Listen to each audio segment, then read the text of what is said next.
of change from one condition to another. We are now at a new crossroad where change is evident once again. What does not serve us must transform us anew. Returning to our original state of oneness and true nature of that which created one who we condition truly to are. another. Confusion was the way of the past. Enlightenment is the way of the now and future, shedding away the layers of deceit. We now bring you the transformation of the two who started as one. Our fearless planet never stands still. Earth has been in a process of transition, and we are not exempt from this remarkable ongoing reality.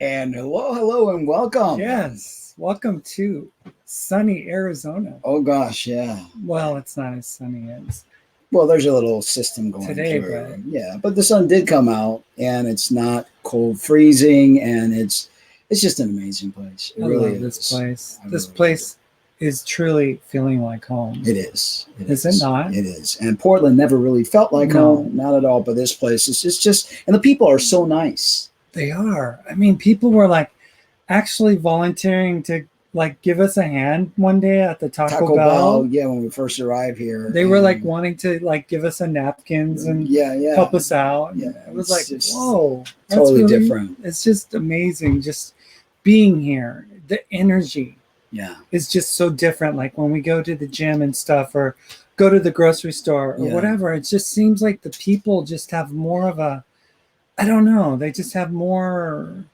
There's positivity. yeah, I don't it's know. just- It's it's really amazing. It's sun. The sun is so important, folks. People don't realize how important sun is. That's why you have to supplement with vitamin D3 during the wintertime because people get all depressed and anxious and things of that nature. But, sun is, it's needed. It's like the air you breathe, you need that sun. And hey, and we were getting depressed in Portland. I mean, yeah. it was literally depressing to see like just waking up and then just going to Everything do was our dark. everyday things and stuff. Like you wake up and it was cold, and you wake up and it was foggy, and you wake up and it was just Wet. really wet and Yeah. just yeah. Not a fan, but we're not there anymore. And I don't like to live in the past. We are now in the present in Yes. beautiful, sunny Arizona.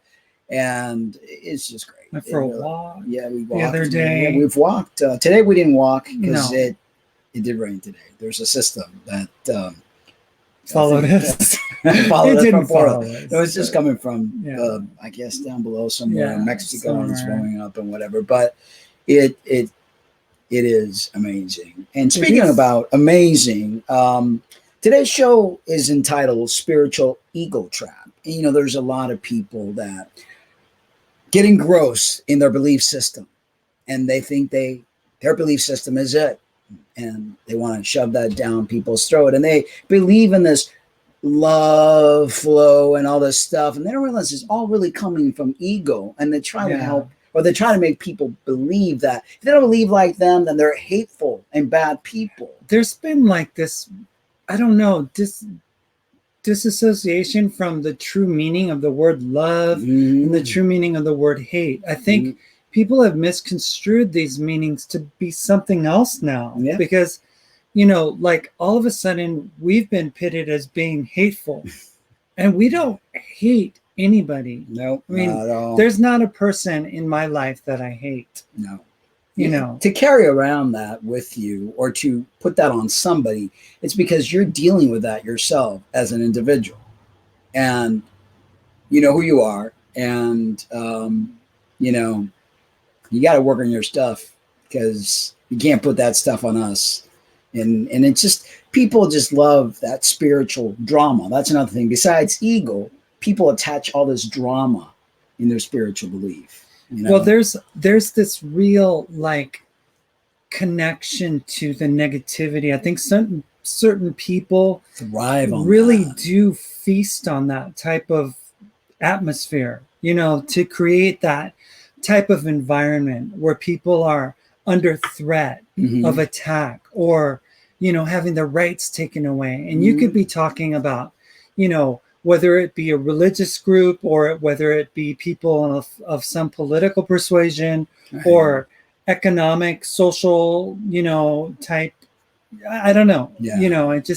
but they just love to find themselves like fighting against something. They have to. That's the only MO they know how to use. And Awakening Warrior joins us and Yes. says, Merry Elfmas to all. what is Elfman? Elf, like elf. Elfman. Okay, a little elf. Elfmas. No, elf, like A little elf. yeah, like Christmas elves. Right. Santa's helpers. Yeah.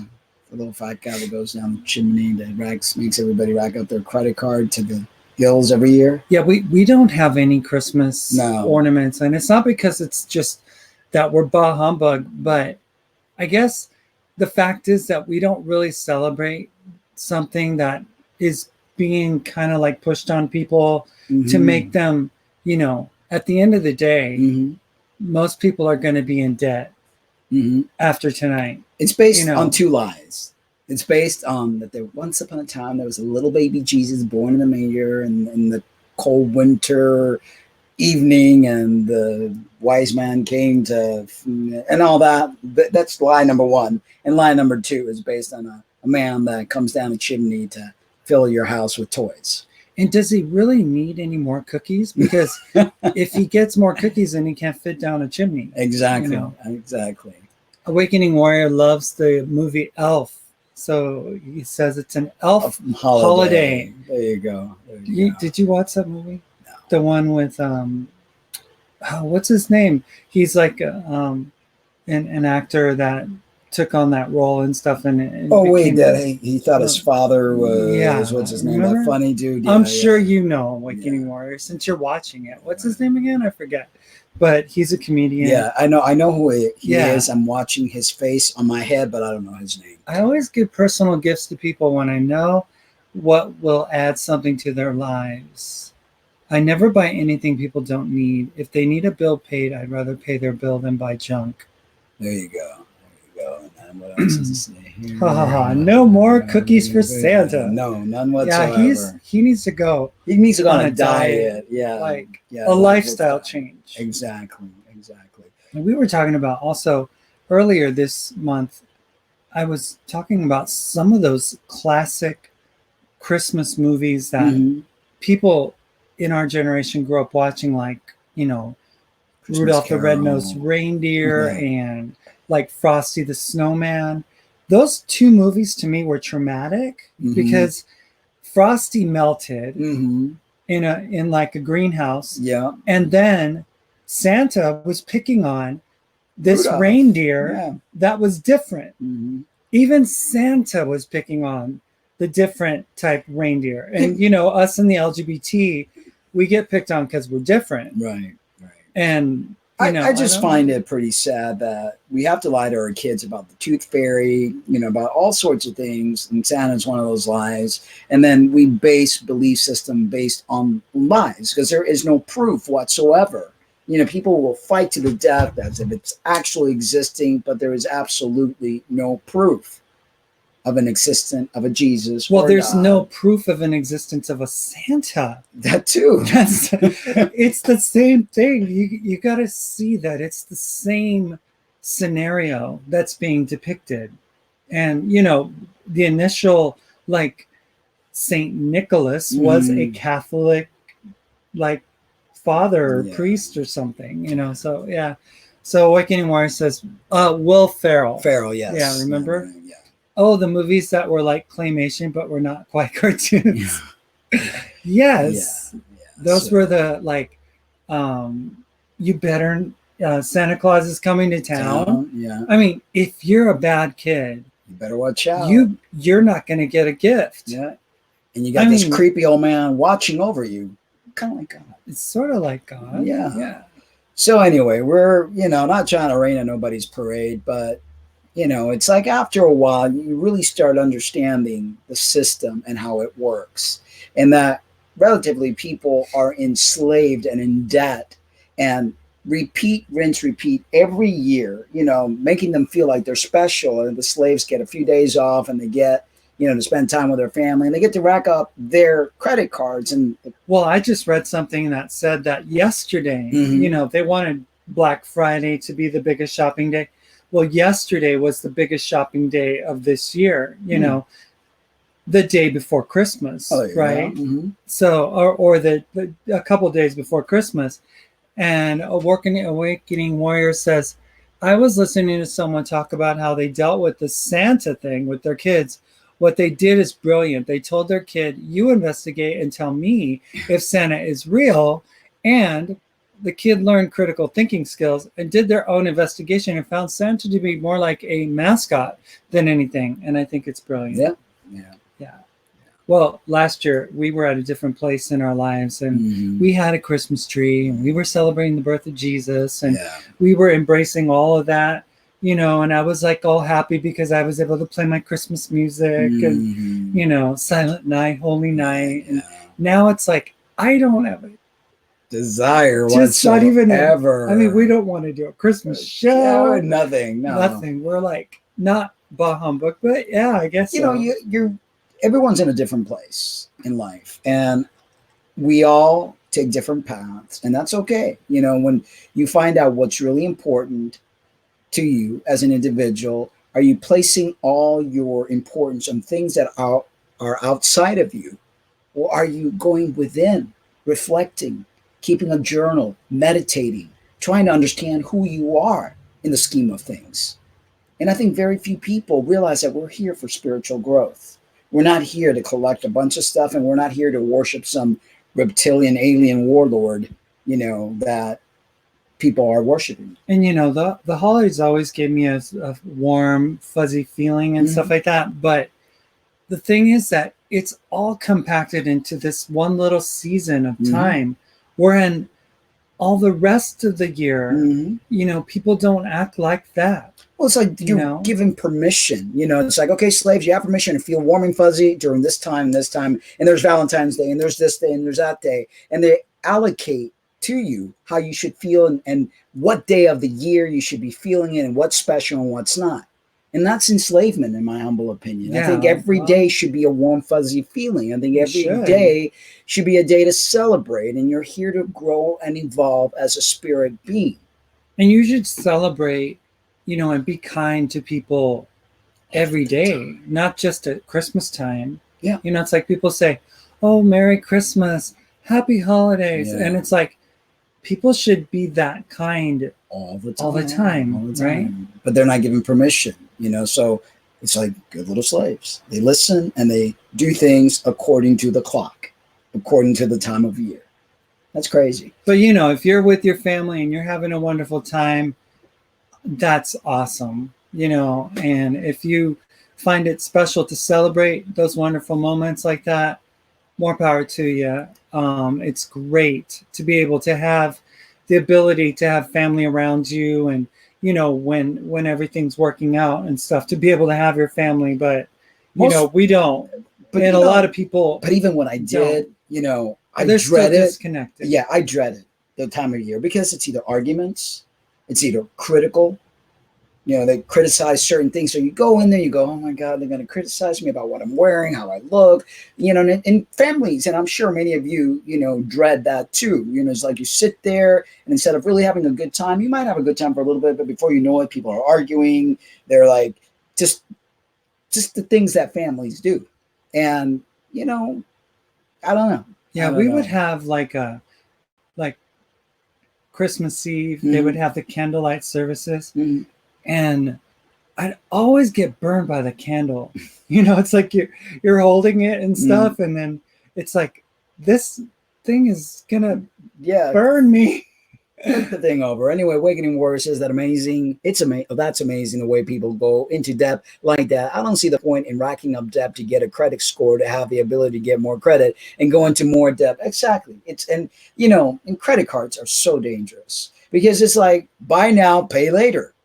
You keep buying more and you pay later. Before you know, your later is like, whoa, I've got this bill, and most people live beyond their means, and that's irresponsible. So The banks know what they're doing. That's why they created that system. Well, the thing is also, you could use that same analogy to eating out at a restaurant. Mhm. You know, you don't realize, we were just looking at places that we're gonna go have some breakfast tomorrow morning, and the carrot cake.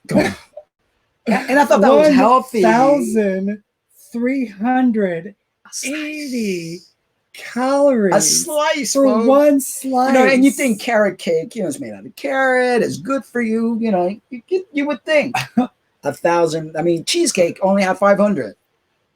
Go figure. Anyway, we're going to talk a little bit about health and nutrition. 27 health and nutritional tips that are actually evidence-based. So, there's a lot of bro science out there. There's a lot of information that's just kind of like, hearsay, but these are actually evidence-based. It's easy to get confused when it comes to health and nutrition. We know that. People are constantly confused about that. Even qualified experts often seem to hold opposing opinions. Yet despite all the disagreements, a number of wellness tips are well supported by research. Here are 27 health and nutritional tips that are actually based on good science. Number 1, don't drink sugar calories. Sugary drinks are among the most fattening items you can put into your body. That's because your brain doesn't measure calories from liquid sugar the same way it does for solid food. Therefore, when you drink soda, like many of you are going to tonight, you end up eating more total calories. And without even being mindful, because you're just drinking away. And most people that drink alcohol and mixed drinks, it's not so much the alcohol, because, a shot of tequila may have like 100 and something calories, but it's the margarita mix that you're looking at 300, 400 calories for one drink. So there you have it. So sugary drinks are strongly associated with obesity, type 2 diabetes, heart disease, and many other health problems. Keep in mind that certain fruit juices may be almost as bad as soda. Because, when you're a kid, you give your kid this little, what are those little sippy thingies? And you think, full of apple juice. 32 grams of sugar in an 8-ounce thing of like Welch's juice or orange juice, and a soda has the same, but for 12 ounces. So sometimes even the fruit juice are just as bad. As they are sometimes contain just as much sugar. Their small amount of antioxidants do not negate the sugar harmful effects, because most people think, but it's juice. It's good for you. It's okay. No. Number 2, eat nuts. Despite being high in fat, nuts are incredibly nutritious and healthy. Not every nut, not like a butter toffee peanut. Peanuts aren't that great. There's a little bit of nutritional value in peanuts, but we're talking about the more like a walnut or the almond. They're loaded with magnesium, vitamin E, fiber, and various other nutrients. Studies demonstrate that nuts can help you lose weight and may help you fight type 2 diabetes and heart disease. Additionally, your body doesn't absorb 10 to 15% of the calories in nuts. Some evidence also suggests that this food can boost your metabolism, and everyone needs help in that department. In one study, almonds were shown to increase weight loss by, get this, 62% compared with complex carbs. Number 3, avoid processed junk food. Eat real food instead. That's the ticket. Processed junk food is incredibly unhealthy. These foods have been engineered to trigger your pleasure center, so they trick your brain into overeating, even promoting food addiction in some people. And one of the things that comes to mind is the venerable French fry at McDonald's. One item of food that not even an insect would want to touch, if it's left on a counter. I know. Yet they flavor it with some kind of some kind of meat or something flavoring, and they put so much salt on it that it makes you just crave it. And the smell. It's an addictive. It's a drug. Food is a drug. So these foods have been engineered, and they're usually low in fiber, protein, and macronutrients, but high in unhealthy ingredients like added sugar and refined grains. Thus, they provide mostly empty calories. And those calories are not the kind of calories you want, folks. Don't fear coffee. Yay! Coffee is very healthy. It's high in antioxidant, and studies have linked coffee intake to longevity and a reduced risk of type 2 diabetes, Parkinson's, and Alzheimer's disease, and numerous other illnesses. Number 5, eat fatty fish. We're trying to here in Arizona, but it's kind of hard. Yeah. Fish is a great source of high-quality protein and healthy fat. This is particularly true of fatty fish, such as salmon, which is loaded with omega-3 fatty acids and various other nutrients. Studies show that people who eat the most fish have a lower risk of several conditions, including heart disease, dementia, and depression. The only problem with fish these days is the amount of Well, they say mercury, but you can't. I don't know who to believe anymore, because it's like, who's really telling the truth? Yeah, they're saying that we're depleting the oceans. Yeah. Yet no one's ever really mapped the surface of the ocean. Yeah. So, it's, you can't really believe what you read out there. Number 6, get enough sleep. I'm a big proponent of this. I need my sleep. My body knows exactly when it needs and how it needs, and I listen to my body. And I think this is why I stay young, because I do sleep. Sleep for me has always been very important. The importance of getting enough quality sleep cannot be overstated.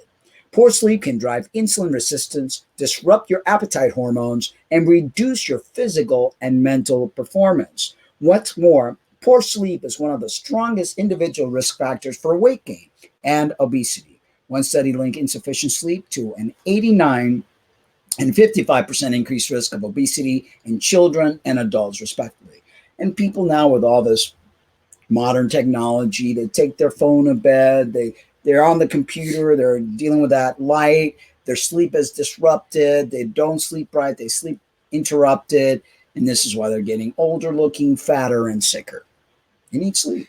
I even hear that the blue light that they say is so bad for you, that the solution that they're using, where they have this feature on a phone where it turns it orange, it's worse. Yeah, because, it's worse. They will create a problem to then find the solution, and the solution is usually worse for you because they know exactly what they're doing. So Awakening Warrior, Woods of Wisdom says, wow, that's a lot of sugar. I rarely eat sugar, like one small truffle a month. But 2 weeks ago, I gave up sugar 100% for the entirety of 2020 while I look for my abs.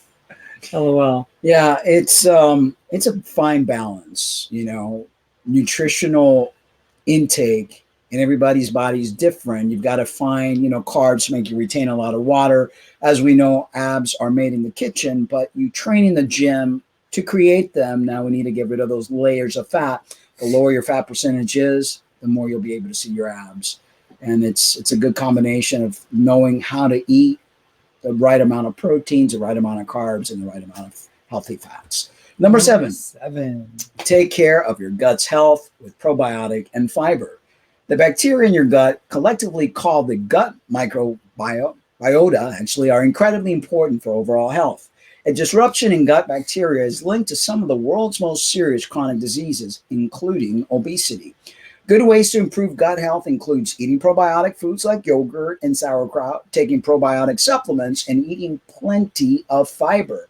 Notably, fiber functions as fuel for your gut bacteria. Number 8, drink some water, especially before meals. Drinking enough water can have numerous benefits. Surprisingly, it can boost the number of calories you burn.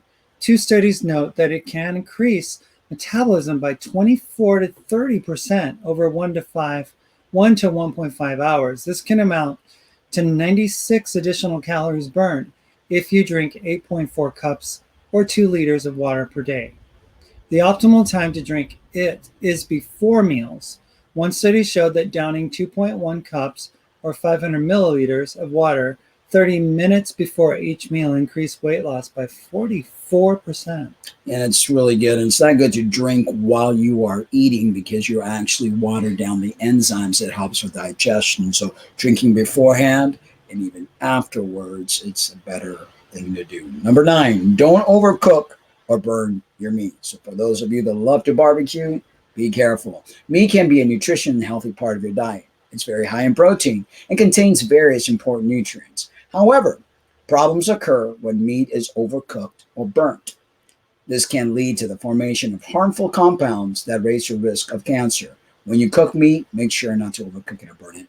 I make our meats medium rare because I like to see blood. I like the inside to be red. The meat's easier to chew. It's got more nutrients because you're not killing the nutrients by overcooking it. Number 10, avoid bright lights before sleep. When you're exposed to bright lights in the evening, it may disrupt your production of the sleep hormone melatonin. One strategy is to use a pair of amber-tinted glasses that block blue light from entering your eyes in the evening. This allows melatonin to be produced as if it were completely dark, helping you sleep better. I should start wearing my sunglasses at night. Number 11, take vitamin D3 if you don't get much sun exposure. And we have been, but now that we're in Arizona, we're going to get plenty. I can't wait. We have a pool. We have a pool, and I can't wait. It's the first time for you and I living together that we've had a pool. So that's going to be fun. Sunlight is a great source of vitamin D, yet most people don't get enough sun exposure. They're so afraid in all that sunblock, which is actually not good for you if you read up on that. In fact, about 41.6% of the U.S. population is deficient in this critical vitamin. If you're unable to get adequate sun exposure, vitamin D supplementations is your next alternative. Their benefit includes improved bone health, increased strength, reduced symptoms of depression, and a lower risk of cancer. Vitamin D may also help you live longer. So get out in that sun. Enjoy it. And if you can enjoy the sun, I would recommend that you do get out in the sun rather than take a vitamin D supplement, Exactly. Because this is still an artificial means of getting vitamin D. It's a synthetic. Of course. Right? Of course. It's not like the actual vitamin from the sun that's coming. Your body requires. Yeah. I mean, I can't wait to really get out there. And I feel like I'm whiter than a ghost compared to the way that I get. Eat vegetables and fruits, number 12. Vegetables and fruits are loaded with prebiotic fiber, vitamins, minerals, and many antioxidants, some of which have potent biological effects. Studies show that people who eat the most vegetables and fruits live longer and have a lower risk of heart disease, type 2 diabetes, obesity, and other illnesses. We've recently started eating grapefruits in the morning along with our oatmeal. And in our oatmeal, we put bananas and blueberries, blackberries, and raspberries. But we take the grapefruit now, and it's like, I love it. And it's got a really, it helps decrease your blood pressure. It helps with weight loss. It has a lot of vitamin C and it has a lot of great properties. So we typically do our fruit in the morning, and then in the evening time with our casein meal of cottage cheese, we add some nuts, walnuts there, and we add some berries as well because it's low glycemic. And it's awesome. It really tastes good and it's good for you. Number 13, make sure you eat enough protein. And, ever since we've stopped being vegan, and I love meat now. And it's funny, I never really used to. And now it's like my body feels it. I was looking at myself the other day, and since I've been eating meat, it's like the little crow feet that I did have is disappearing. It's like I feel like my body was lacking that creatine that red meat provides. As a matter of fact, we started taking creatine, and I feel more energized. And it's only been 2 or 3 days that we've been on it, and if I feel great.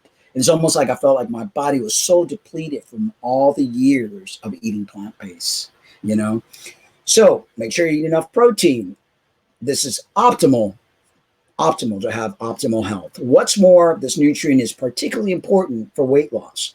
High protein intake can boost metabolism significantly while making you feel full enough to automatically eat fewer calories. It can also reduce cravings and your desire to snack late at night. Sufficient protein intake has also been shown to lower blood sugar and blood pressure levels. And I've noticed that too, that my blood pressure has been so much better since I've been on protein. When we were in a high carb diet, I mean, I got to the point where my, it was up there, and I was like going, I might have to go back on hawthorn berries, and which I still supplement with hawthorn berry, but I find that I feel so much better now. Oh, sure. Number 14, do some cardio. Walking is the best cardio you could do. I mean, over anything else that you could do, walking. Even if it's just for 10 minutes, it's still a great form of exercise. We love to walk long distances, and where we live now, it's heaven for that. Oh yeah. Because it's like you could walk for miles and miles and miles. Doing exercise, aerobic exercise, also called cardio, is one of the best things you can do for your mental and physical health. It's particularly effective at reducing belly fat, the harmful type of fat that builds up around your organs. Reduced belly fat should lead to major improvements in metabolic health. A lot of people have what they call metabolic syndrome or metabolic disorder, and you see them, they hold their fat around their waist, and this is not good. This is actually very bad for you. So, it's important to build muscle, because muscle will increase your metabolism and it'll make your body a fat burning machine. But it's good to do cardio as well for your heart, which is another muscle. I don't recommend doing like really strenuous type of cardio. Walking at a brisk pace, you're going to get oxygen. Your mind is, I love when we walk and we're like looking at things, and it's good for your mind and for your soul. It really is something that's wonderful. What really kind of like, I remember there was this app on my iPhone that was called Zombies Run. Oh boy. And basically you had your headphones on and the zombies were chasing you, and it was like fight or flight. So you were running to avoid the zombies that were chasing you. Right. But how could that be beneficial to you? Like cortisol levels must have gone crazy. Awesomely crazy. You know what I mean? And I enjoy running. Running is something because it does build your endorphins up there, but it is one of those things that long term and long distances actually is not as beneficial. It could actually be bad for you in the long term. So number 15, don't smoke or do drugs, and only drink in moderation. If you smoke or abuse drugs, tackle those problems first. Diet and exercise can wait. If you drink alcohol, do so in moderation and consider avoiding it completely if you tend to drink too much.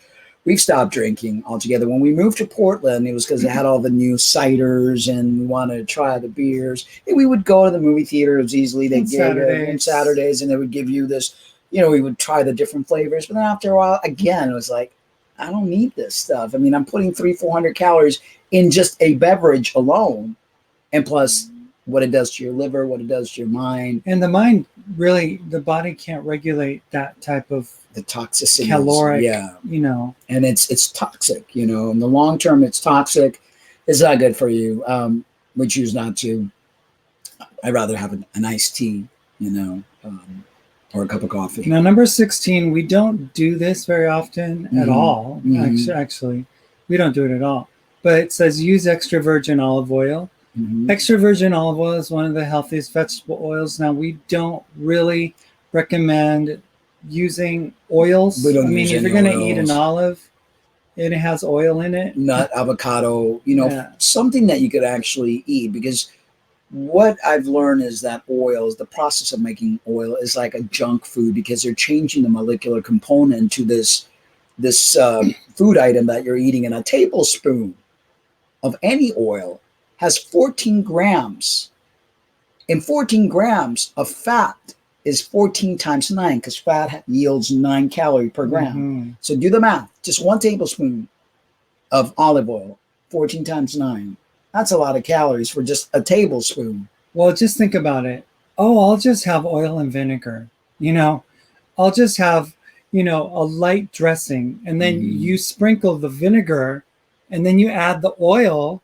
You just added a ton of fat. Or when you're cooking and you're just like adding oil and you're sauteing and you just add something. People don't just add 1 tablespoon. They like slather that thing on there. It's loaded with heart healthy monounsaturated fats and powerful antioxidants that can fight inflammation. Extra virgin olive oil benefits heart health, as people who consume it have a much lower risk of dying from heart attacks and strokes.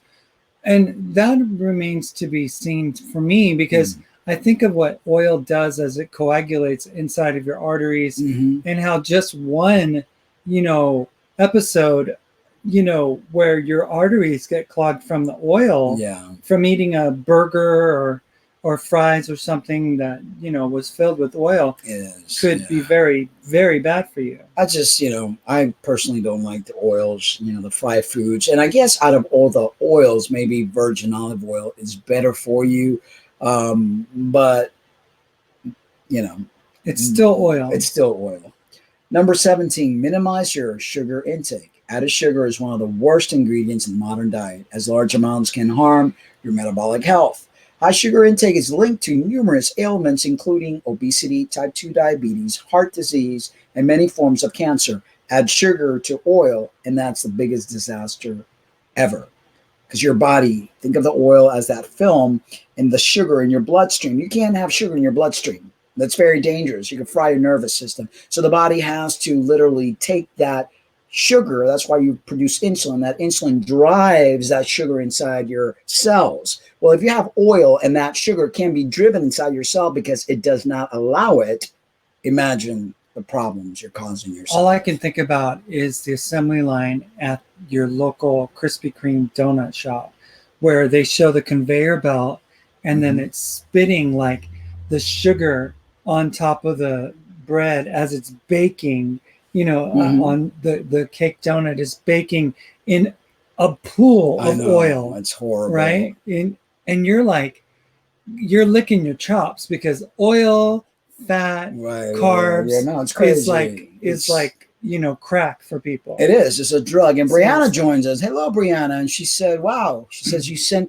just sent you a donation for doing the show. Thank you, Brianna. Thank you. We appreciate you very much. Thank you. Thank you.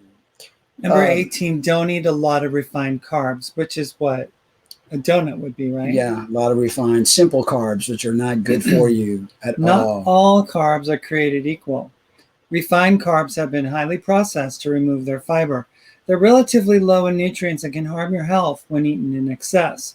Studies show that refined carbs are linked to overeating and numerous metabolic diseases. Number 19, don't fear saturated fat. Saturated fat has been controversial. The person who and they have got a lot of really good tips here, but the keto diet is one of those diets right now that's very in the forefront. And you do need fats, because you do. I used to be a non-fat eater. Now I eat we eat avocados, we eat nuts, but I try to stay away. And we try to buy the lean cuts of meats. Although sometimes, we'll get a little bit of the fattier steak, because it, tastes good, Saturated fat has been controversial. While it's true that saturated fat raises cholesterol level, it also raises the HDL, which is your good cholesterol, and shrinks your LDL, which is your bad cholesterol, which is linked to a lower risk of heart disease. New study in hundreds of thousands of people have questioned the association between saturated fat intake and heart disease. Blood tests really don't tell you much. You have to really be mindful and careful that you don't base everything that you do on that, because the levels have been changed to meet their needs of handing out prescriptions. And every person is different. So what could be normal for me may be abnormal for somebody else. Right. So we can't do this cookie cutter, one size fits all, because we're not all the same, We're definitely not. Number 20, lift heavy things. Lifting weights is one of the best things that you can do to strengthen your muscles and improve your body composition. Yes. It also leads to massive improvements in metabolic health, including improved insulin sensitivity. The best approach is to lift weights, but doing body weight exercises can be just as effective. It's important to keep your muscle mass as you age, because as we know, after the age of 35, we start losing muscle very quickly. One of the things that I learned a couple of days ago regarding creatine, there's a lot of new research. Creatine provides ATP for your muscle cells. As you age, you lose the ability to produce ATP, and that's why you go downhill. So by taking creatine and exercising, you're really giving yourself a massive boost in your metabolism and your health and your overall well-being. So number 21. Running with Scissors joins us. She says, hello. Hello, Running with Scissors. And Awakening Warrior says, keto is about percentage ratios for your body. It's always misunderstood and misperceived as a high protein, high fat diet, which it's not. Right. A lot of people say it's more high fat than high protein. I feel that your body requires carbs. There's certain times of the day that your body needs it. You have better insulin sensitivity in the mornings. That's when we do the most of our carbs. Carbs are quick energy. You know, when you're going into that keto, you're relying on your body using the store fat for energy. And that works for a certain amount of time. But after a while, there are problems to your health for doing it in the long term because your body is not really meant to thrive on store fat. Well, it was like a flight or fight type of thing. When your body's going through the ketosis state, which is what keto is all about, ketosis is basically your body's starting to shut down. Like it's starting to eat die. Itself, literally. Literally, it's starting to die, right? So it's preparing for death. And that's what it's doing. When you're overweight and you do a keto diet, you can lose a lot of weight. But you have to be careful because you don't know what kind of weight you're losing. And after a while, your body, you know, starts to act up in that kind of fuel burning mechanism, which is not the favorable one. So you've got to be very careful. Any diet. I mean, I found myself like really like not having much energy when I was doing keto. Well, the typical Atkins diet will do that, you know, because your body it prefers carbs for fuel. Right. So if you know you're going to go running, you know you're going to be doing stuff during the course of the day, eat your carbs during the day. And that's what we do. We eat most of our carbs during the day, and then the evening time we decrease them. Like our last meal is pretty much just protein, you know. And these are, you said any diet? I said any diet is really bad for you because anything that tells you add this or eliminate that is not good. You want to be able, your body needs X amount of nutrients. You don't want to remove one thing and eat more of another. You know, that's not good for you. Well, Awakening Warrior says that keto has worked for him since 2012 and it improved his health. So everyone has a different experience and he disagrees with us completely. I always only lose adipose fat. It's my normal food intake permanently. Atkins is not keto. And, you know, if it's working for you, great. You know, when we attempted to do keto, it almost killed me. It fell flat for us. It was like, I don't want to eat pork rinds and bacon and a glob of coconut oil on my omelet. Right. My body was telling me I needed more fruit. My body was telling me that I needed more fibers, more grains and stuff. So, the research now, because there's been a lot of research on that. And I know the Atkins is not the same as keto, but it's pretty much the Atkins diet was like eliminating most of the carbs, had very minimal amount of carbs. I think it was like 20 grams a day. The keto, I think, goes even lower than that, and it really pushes the high fat. My gallbladder was about to die because I can't handle that high amount of fats, and I couldn't handle that excess amount of like bacon and all that stuff. After a while, I lost my appetite. I didn't want to eat anymore. It was like the body felt like it was dying, and the research. A lot of the research, I know there's a mix out there because it all depends who's selling what. But the majority of the research says it's good short term is not good long term. Same thing with vegan diets. It's good short term. It's not good long term because, again, any diet that you're eliminating a certain food group is dangerous because your body requires a mix of the nutrients and seasonal too. Seasonal eating is important. And the thing is about any diet is that if it's something that you can sustainably live and that it's improving your health on a day-to-day basis and it's really reaping rewards for you, then that's wonderful. You know, different body types, different people, you know, they need different things and stuff like that. And I think it's great, you know, that Awakening Warrior has had the keto diet work for him. You know, he says he never ate any of those things that we mentioned. You know, I mean, we were just basically on the ground floor of figuring it out and stuff. We joined some keto Facebook groups. And, right. That was 2 years ago or something like that. And he says that, you know, all he did was put MCT oil in his coffee and ate an avocado each day, which is great. The healthy fat, right? and that he said keto isn't eating bacon and grease. Keto does not push high fat. Keto includes bacon. It's a percentage of what you normally eat per day. You choose your sources of food, but bacon is not for everyone. I choose avocado. Right. I used to eat bacon, says Brianna, and 2 hard-boiled eggs for breakfast on keto.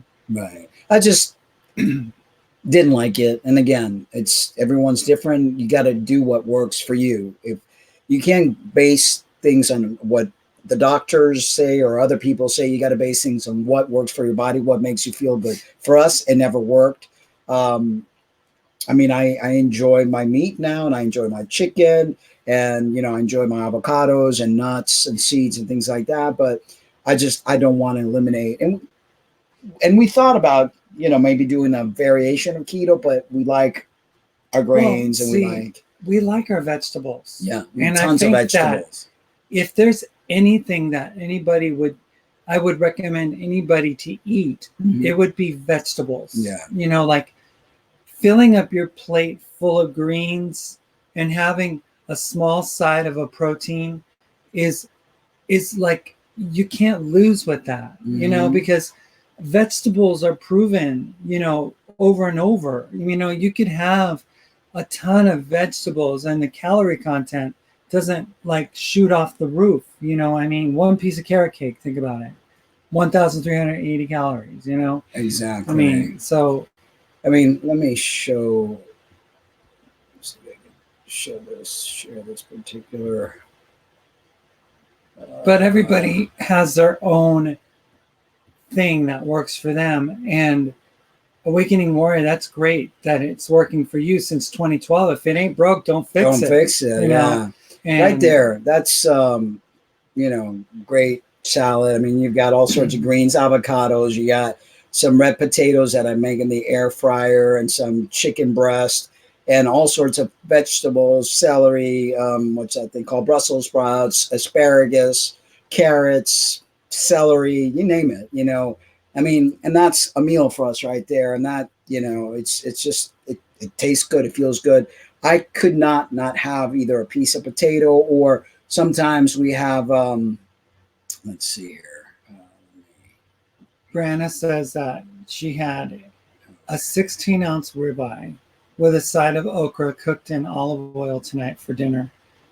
And share that one I'm sure it tasted awesome. I'm sure it did. Right here, yesterday our carb was bolillo bread. Is that what we call that? Bolillo bread. Yeah, with some ground turkey, and again, tons of veggies with avocado, and that, that works. That works for us, but to each their own. Awakening Warrior says that salad looks amazing. I love to make salads, and that's what we eat basically every day. It's a salad with all sorts of different protein, and always a ton of vegetables, and always avocado, and that's how we feel, like in the mornings, our oatmeal with the berries and the banana and the grapefruit side of the grapefruit. And then we have that salad. We have a protein drink right after we train, and then at night we have some cottage cheese with berries, and walnuts. Right. Now, one of the things about that ribeye that I would caution, Brianna, is a ribeye is a fattier cut of meat, and some of the choice cuts of meat that are available are really, really high in fat. Right. We're talking like 70 grams of fat on one piece of 16-ounce meat, and that's where it gets dangerous with meat, is when we don't get those leaner cuts and stuff.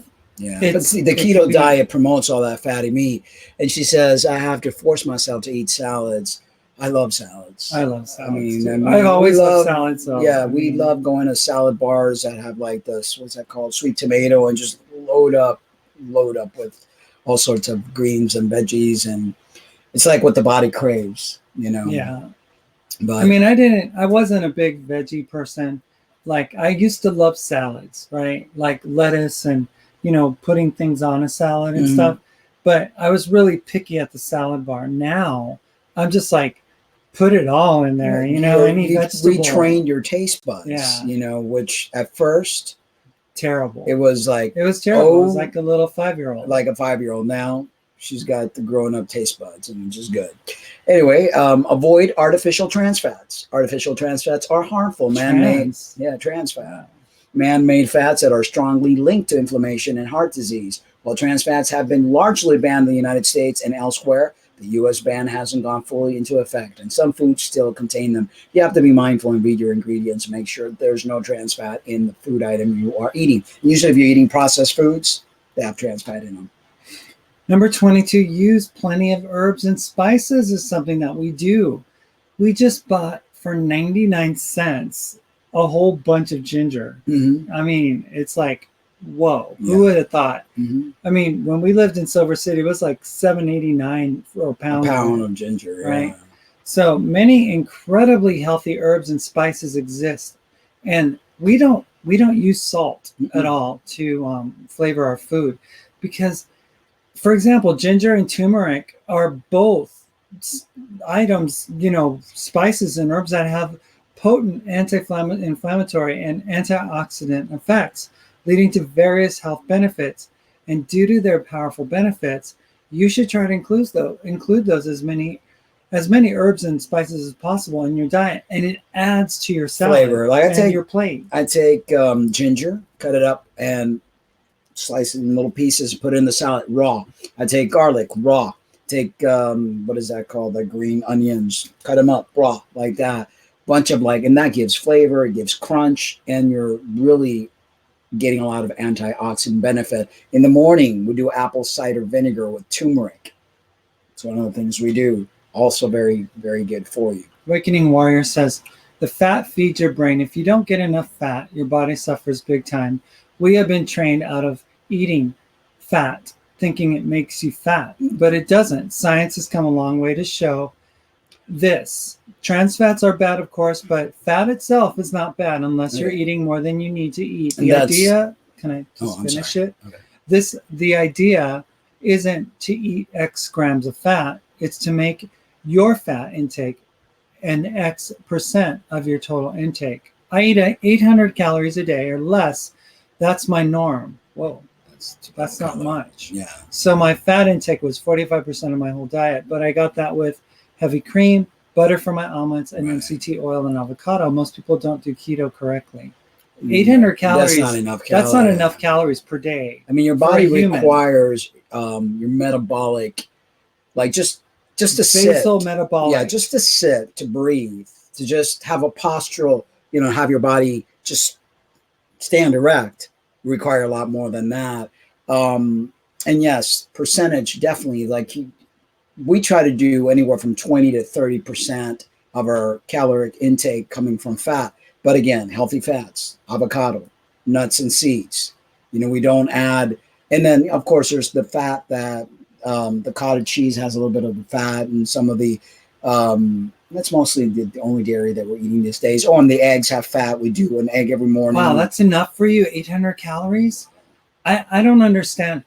I mean, just in the sense of just your own anatomy, your own biology. How much, how does that movement work? Do you exercise? Because just that alone, exercising alone, you're going to use up, anywhere from 600 to 800 calories. And just for breathing, that's like your start off. And I mean, I don't know how your neurological health is, how your skin health is, how your thyroid and all that stuff, because that's that can be a bit dangerous. But your body. Wow, it says I eat dense nutrition and I thrive on 800 or less. Wow. I even built massive muscles on that, eating between 500 to 800 calories a day. Massive muscle. I don't know how you do it. That's amazing. That is amazing. I would love to see pictures, of your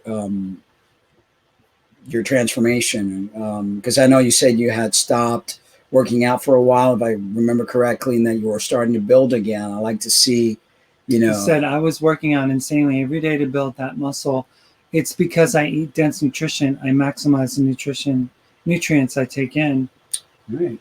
Well, number 23, take care of your relationships. Social relationships are incredibly important, not only for your mental well-being, but also your physical health. Studies show that people who have close friends and family are healthier and live much longer than those who do not.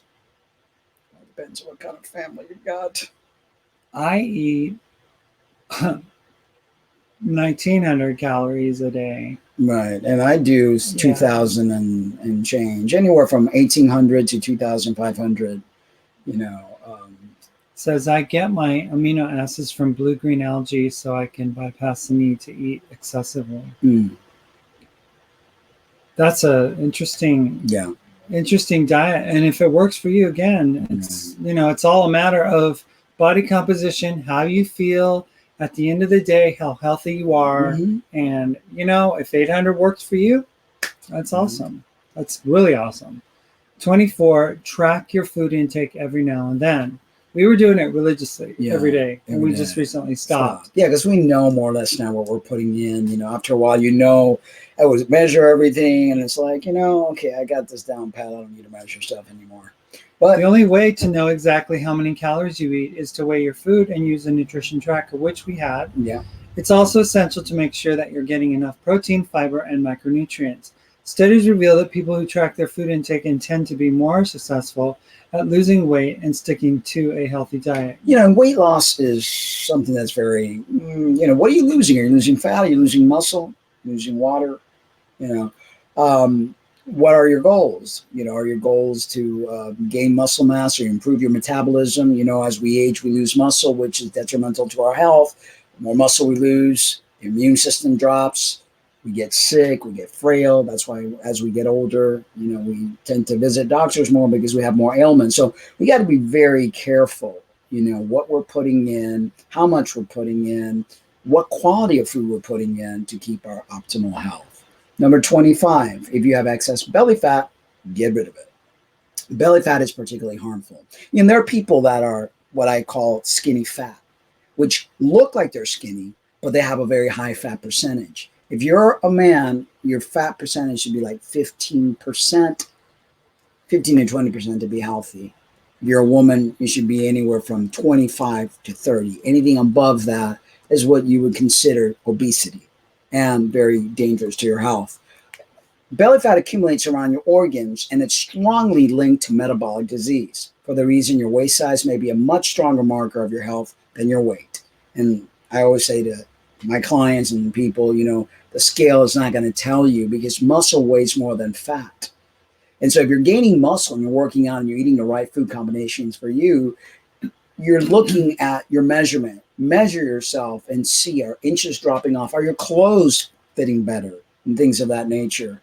Cutting carbs and eating more protein and fiber are all excellent ways to get rid of belly fat. And I wouldn't so much cut carbs. I would have quality carbs. Carbs that are low glycemic. Carbs that don't spike up your insulin level. We know insulin is a storing hormone. The more insulin you have in your bloodstream, the more fat you're going to store. Number 26, don't go on a diet. Diets are notoriously ineffective and rarely work well in long term. And that's the key, long term. In fact, dieting is one of the strongest predictors for future weight gain. Instead of going on a diet, try adopting a healthier lifestyle. Focus on nourishing your body instead of depriving it. Weight loss should follow as you transition to whole, nutritious foods. And that's the name of the game. Eat real food. You don't eat junk, real foods. 27, eat eggs, yolks, and all. I used to fear eggs because of the whole cholesterol thing. And, but now, I've done as much as 2 eggs a day. Now I'm back down to 1. We're adding more egg whites, which has more protein without all the fat. Whole eggs are so nutritious that they often term nature's multivitamin. It's a myth that eggs are bad for you because of the cholesterol content. Studies show that they have no effect on blood cholesterol in the majority of people, unless you are one of those people that eggs do affect you.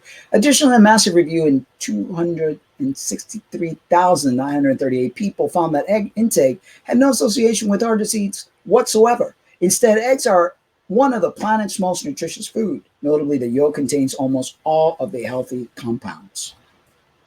The bottom line is, a few simple steps can go a long way toward improving your diet and wellness. Still, if you're trying to live a healthier life, don't just focus on the foods you eat. Exercise, sleep, and social relationships are also important.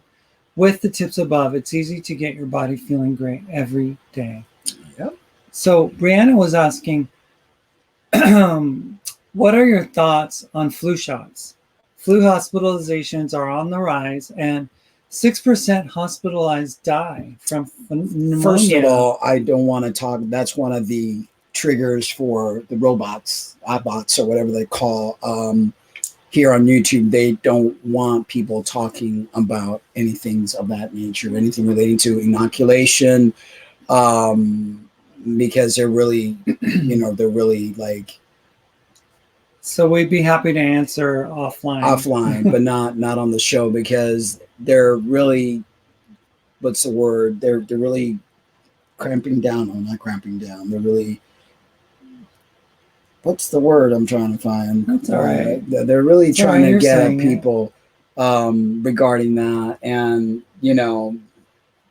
unfortunately, we're living in a world nowadays that we are being censored in everything we say. There are words that trigger the bots, and they should come out with like a book of all words the words to so that when we're on, we can just put it, anything that's controversial, anything that's considered I'm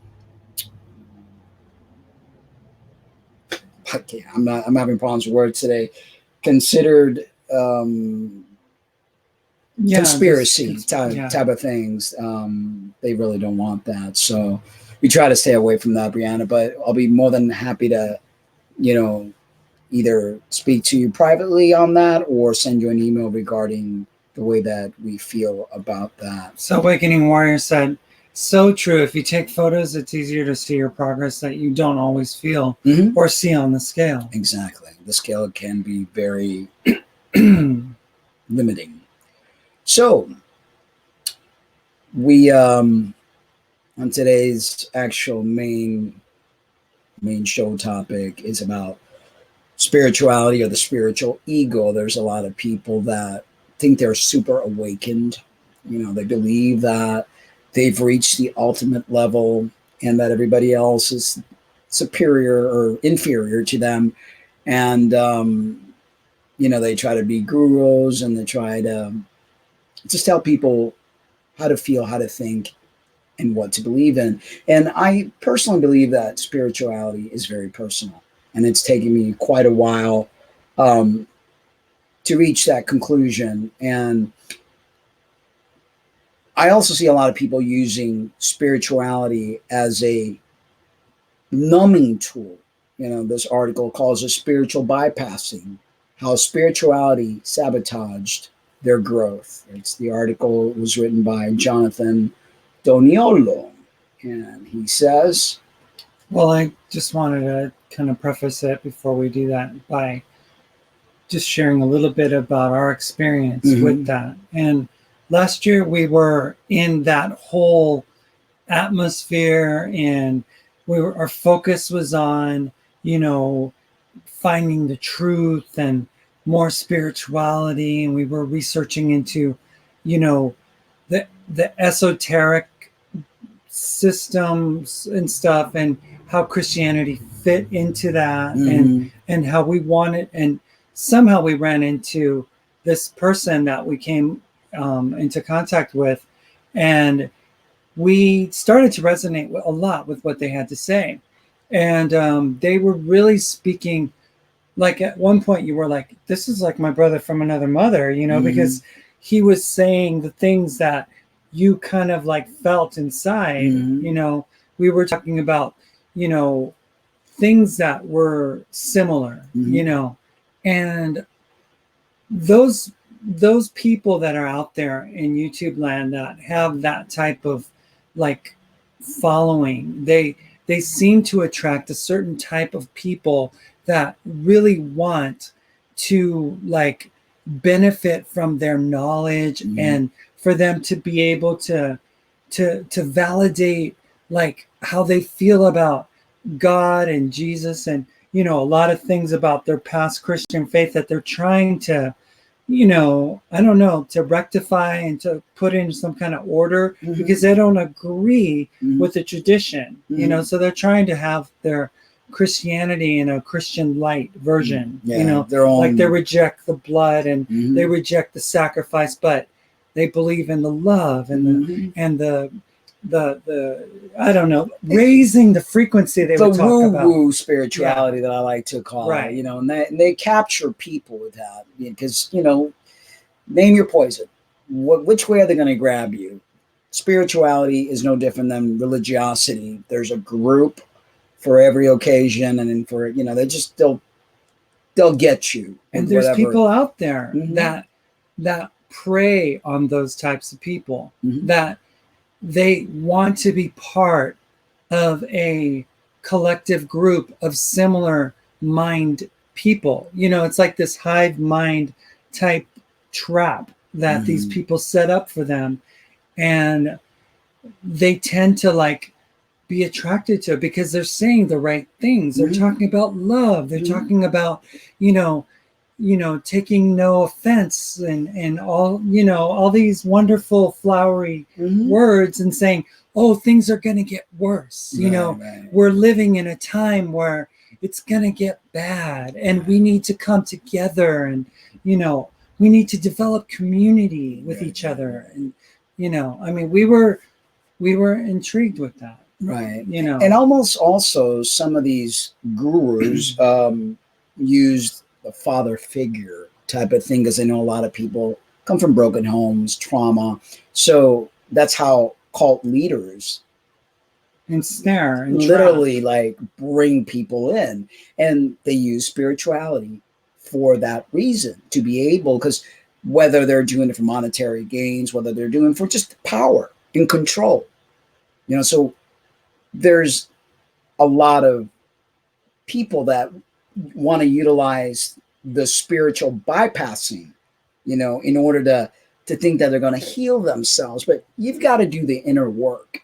You really have to do the inner work. But then they say that people, if you don't conform to what they want you to believe and espouse, then all of a sudden you're the one that's in the wrong. You're the one that's evil.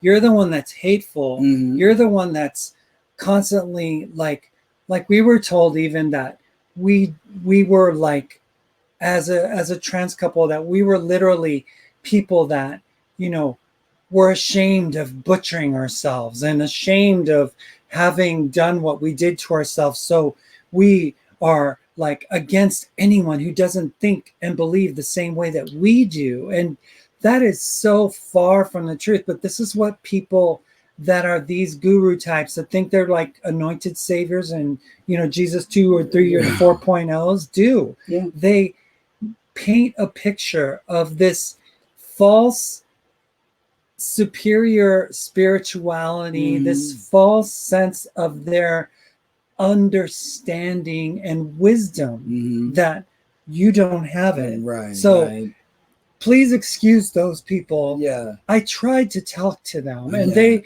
just wouldn't agree, and we had to part ways. Yeah. So I unfriended them on Facebook. I blocked them when actually it was us who blocked the people that we don't want to associate with. Yeah. So anyway, the article says, I first heard about spiritual bypassing on one of my favorite podcasts, the Duncan Trussell Family Hour.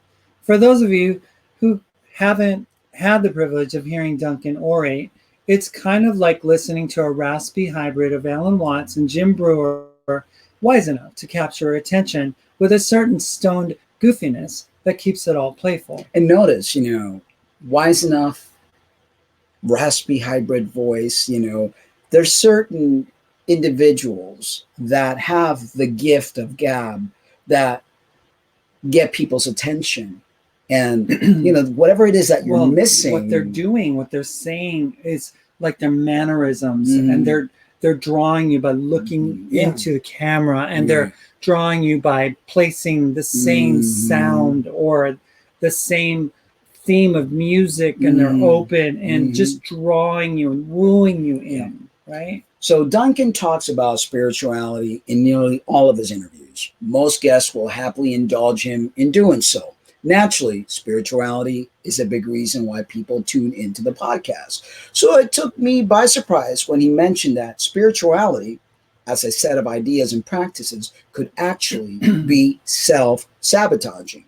Very interesting here. Let's continue reading. Spiritual bypassing, a term coined in the early 1980s by psychologist John Wellwood, refers to the use of spiritual practices and beliefs to avoid dealing with uncomfortable feelings, unresolved wounds, and fundamental emotional and psychological needs. The concept was developed in the spirit of Shogyan Trungpa's cutting through spiritual materialism, which was one of the first attempts to name this spiritual distortion. Now, notice how this says, people go into their religiosity or spirituality to not have to deal with uncomfortable feelings, unresolved wounds. Because people think fast track to, spirituality or religion or Jesus save me and all that is going to help them with their inner wounds. And it doesn't. It just covers them up. You have to do the work. And that's where love is misconstrued, because people throw that word around like it's like this end all saving grace for people to just love and just to go up into this higher frequency of acceptance. And, let's just brush any negativity away, not deal with it. Exactly. Right? And that person, they don't know how to love. So the majority of people don't even know what the word love is or the actual energy frequency of it.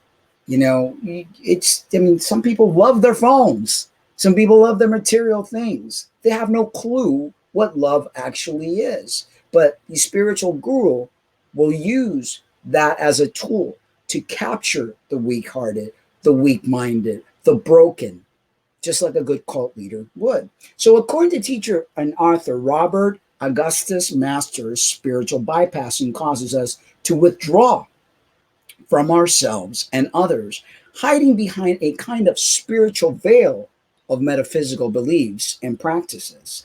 He says it not only distances us from our pain and difficult personal issues, but also from our own authentic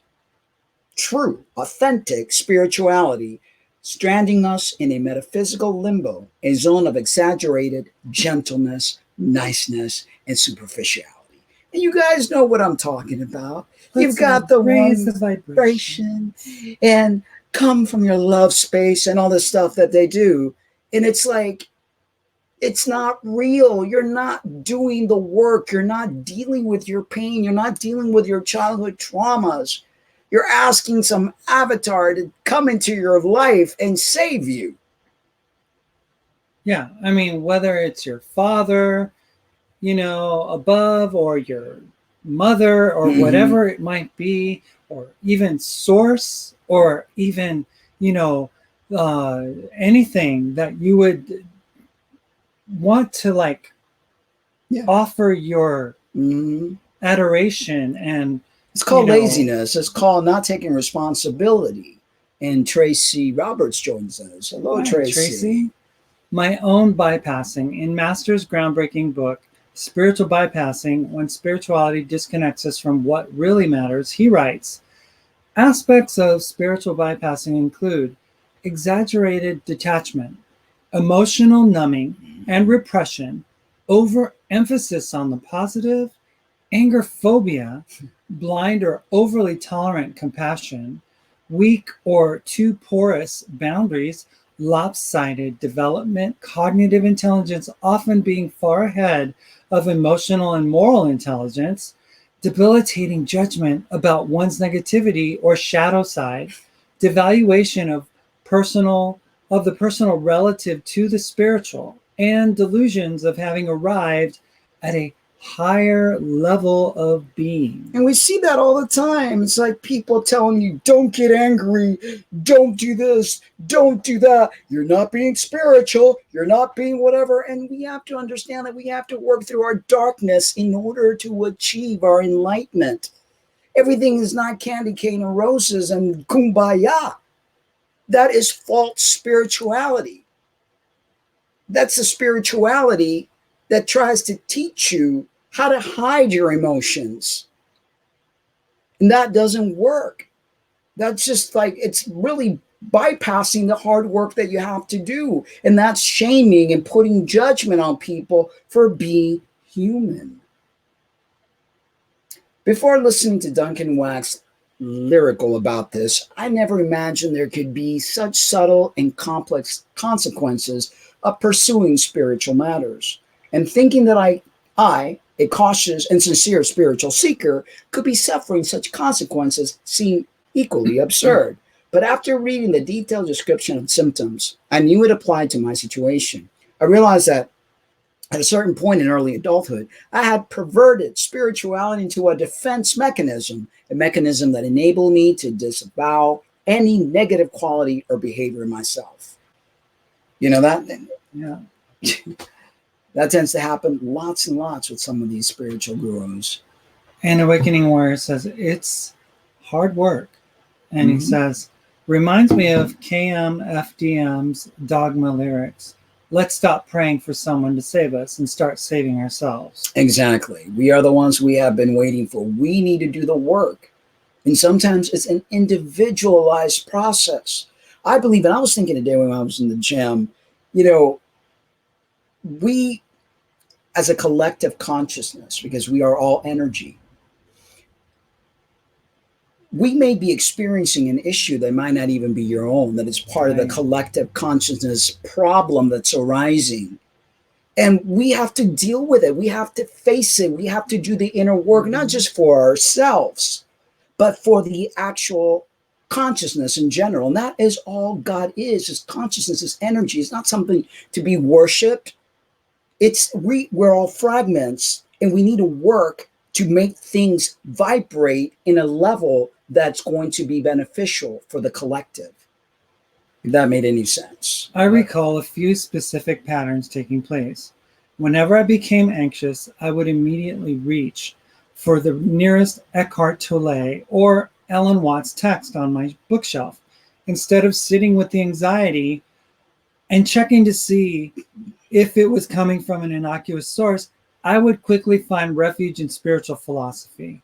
I would strive to maintain the appearance of someone who is constantly at peace with oneself. You know, the guy, it's everybody else's problem, but, you know, nothing going on in there, right? Even though inside I may have felt like the weight of the world was crushing down on my soul.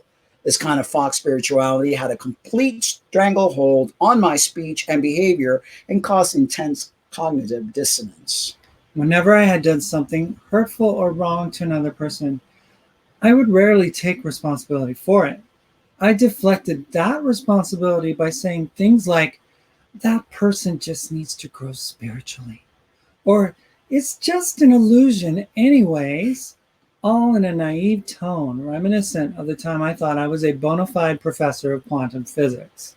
You know, and we see that. I'm sure many of us, you know, have done that before, not taking responsibility, not doing the work. And I'm a big believer that when something presents in your life, it's something that is needing to be worked on in yourself. And people around us are just mirror images of the work that we have to do inside.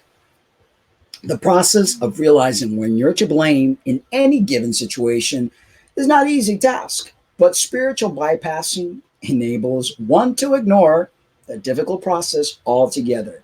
It led me to believe I was always right because I was more enlightened, quote unquote, than all the ignorant sheeples, famous words, who just couldn't see the damn light. But the harsh truth of the spiritual arrogance is that I was ignoring the pain I caused in others because I was ignoring a similar pain in myself.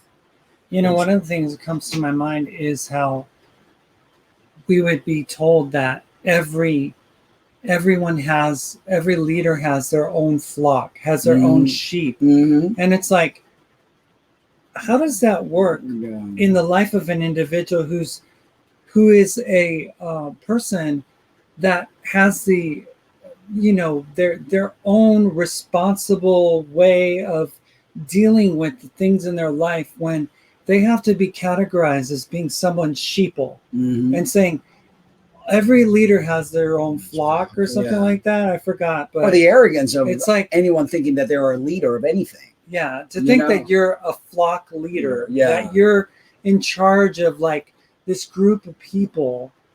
Everybody is responsible for themselves. If you're drowning, it's the best thing to save your life is to swim. Yeah.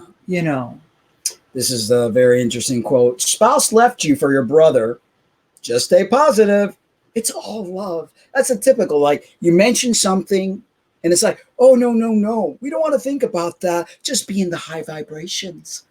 In other words, don't do the work. Don't go in and find out why you're feeling what you're feeling, because no, that's negative. You don't want to go there. We're here, in my humble opinion, to be able to deal with everything. And negativity is one of those things that we need to deal with. We can't run away from it, because what you resist will persist. That is, that's how it goes. Reinforcements from our culture. Masters writes, part of the reason for spiritual bypassing is that we tend not to have very much tolerance, either personally or collectively, for facing, entering, and working through our pain, strongly preferring pain-numbing solutions, regardless of how much suffering such remedies may catalyze. Because this preference has so deeply and thoroughly infiltrated our culture that it has become all but normalized. Spiritual bypassing fits almost seamlessly into our collective habit of turning away from what is painful as a kind of higher analgesic with seemingly minimal side effects. It is a spiritualized strategy, not only for avoiding pain, but also for legitimizing such avoidance in ways ranging from the blatantly obvious to the extremely subtle. Subtlety of recognition seems to be the root of why this affliction is so widespread and underdiagnosed. Psychologist Ingrid Matthew also notes this subtly in her article, Beware of Spiritual Bypass. Although the defense looks a lot prettier than other defenses, it serves the same purpose. Spiritual bypass shields us from truth. It disconnects us from our feelings and helps us avoid the big picture. It is more about checking out than checking in. And the difference is so subtle that we usually don't even know we are doing it. Considering our culture generally shuns negative emotions, it's no surprise many of us respond to those emotions with repression. Mm-hmm. Prominent manifestations of repression, such as alcoholism Mm-hmm. and drug addiction, are forms of relief whose conspicuous quality makes them easier to identify and intervene. Spiritual bypassing, while seemingly more benign, is much more difficult to notice because it guises itself in the appearance of wholeness and wisdom. It's much harder to recognize our repression when we're chanting Om Shanti on a regular basis, or repeating positive affirmation that everything's okay or all is love. I mean, it's just like when I hear this, all is love. Oh, it's like, What do you know about love? Seriously. Yoga, meditation, psychedelics, prayer, affirmations, deeply engaging with the present moment, etc., are all incredibly powerful tools if used appropriately. And that's the key word. If used appropriately.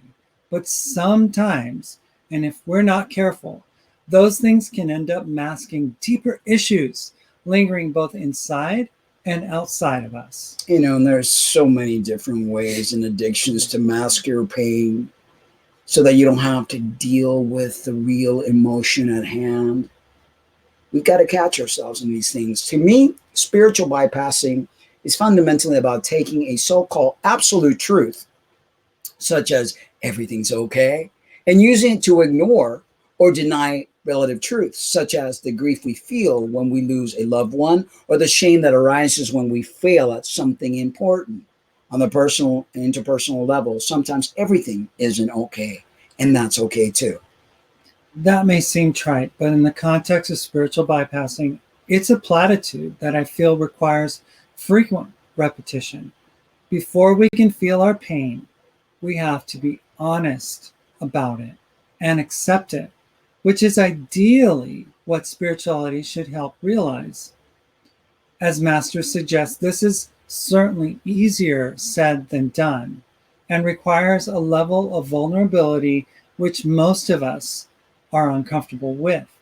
And that's important.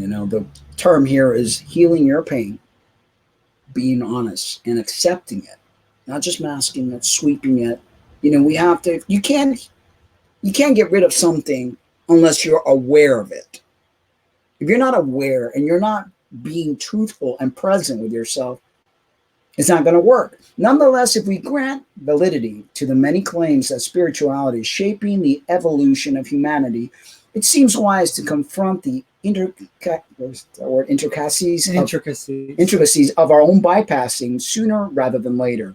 Doing so could only prevent years of developmental stagnation, but also help implement new angles of self-awareness that our world so desperately needs. Acknowledgement and acceptance were the first major steps for me, and I sense a deeper spirituality is following in their way. So this whole thing with Jesus, my Lord and Savior, I'm giving it, that is such a cop-out.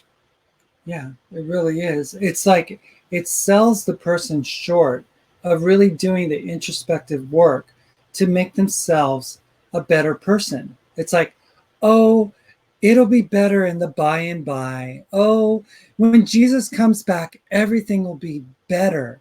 It's like all of this dependence on a future promise of things to come, of something in the afterlife, of a crown, of jewels, of a mansion in heaven, all of this wonderful, awe-inspiring stuff, the streets of gold, the gates of pearl, all this stuff that is also physically just some materialistic promise for something that will never happen.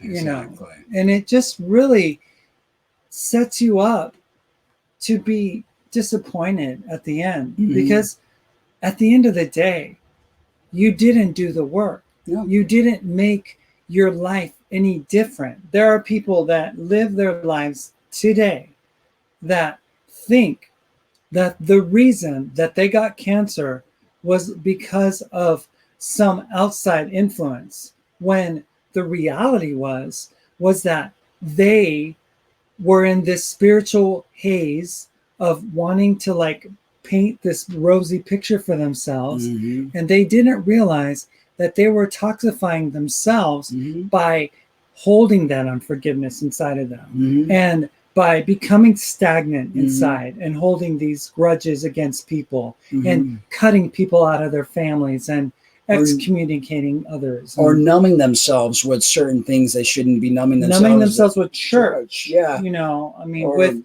pouring themselves into church life, or improper eating because that's how they mask, or whatever it is. A numbing agent versus dealing with the problem. So here's this other really cool article, The Trap of Spiritual Ego, which is the name of the show today. If you're interested in the evolution consciousness of this planet, and because of how much you care, you're stressed, anxious, desperate, judgmental, frustrated, then you are really not helping your cause. And you notice a lot of this, the PC warriors, people that are constantly, social warriors, social justice warriors are always trying to fight something, right?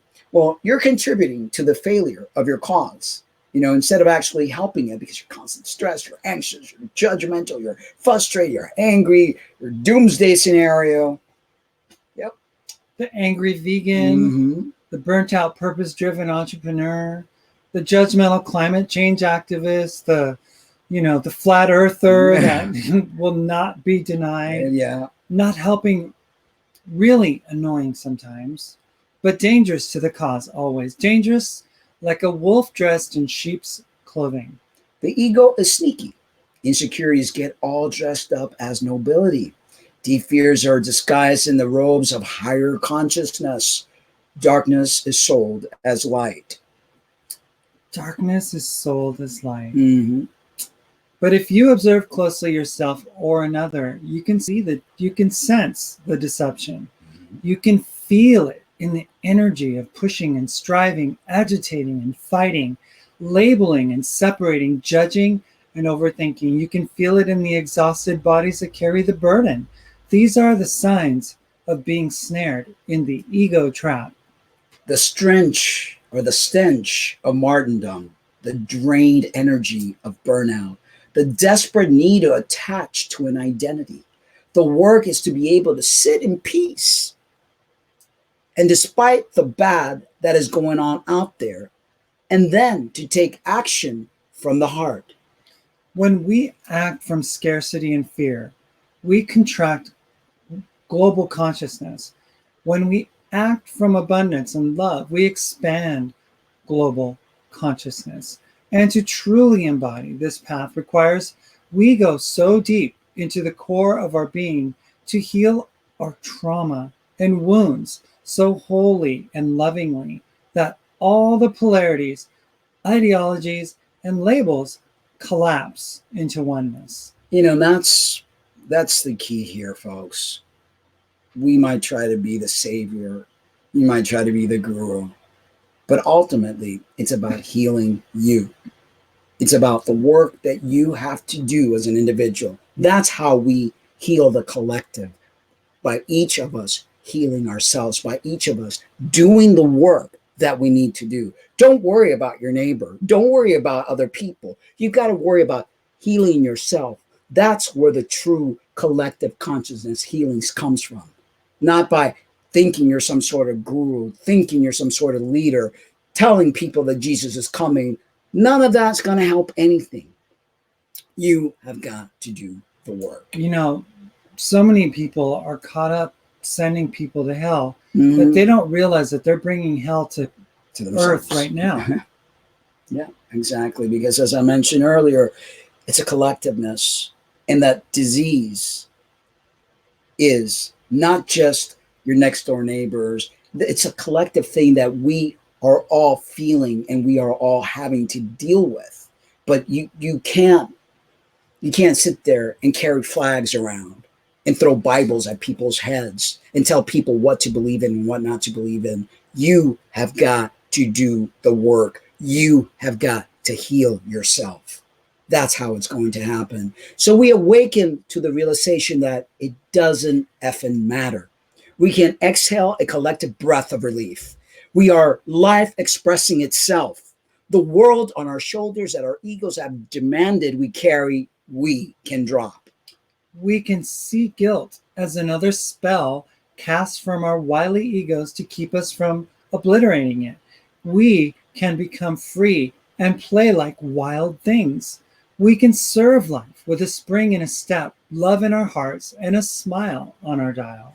And this is how to fight the good fight. Awaken and help others do the same. But you help others do the same by awakening yourself, by walking the walk, talking the talk, leading by example, not telling other people what to do, but doing the work yourself. Do it with deep service, powered by love and joy. Otherwise, you may find yourself struck with the disease of modern culture. Seriousness. You may fall into the trap of spiritual ego, quote unquote spiritual ego, and it is a dark and dangerous place down there. It's a viper's pit of smoke and mirrors, the ego disguising itself as spirit. And that's what many of these gurus, self-anointed, self-appointed gurus do. They disguise their egos as spirit. Right. We must be vigilant in these confusing and hyperpolarizing times. We must learn to decipher the fake from the real. We must go deeper and deeper into the core of our being. A lot of these people think that the Father speaks to them. What kind of arrogance can a person have to, the Father tells me to say such and such? There is no Father. We are all light, divine spirits that are fragmented, and we need to work to repair ourselves. There is no particular savior or anyone that's particularly saved to come and help you save yourself.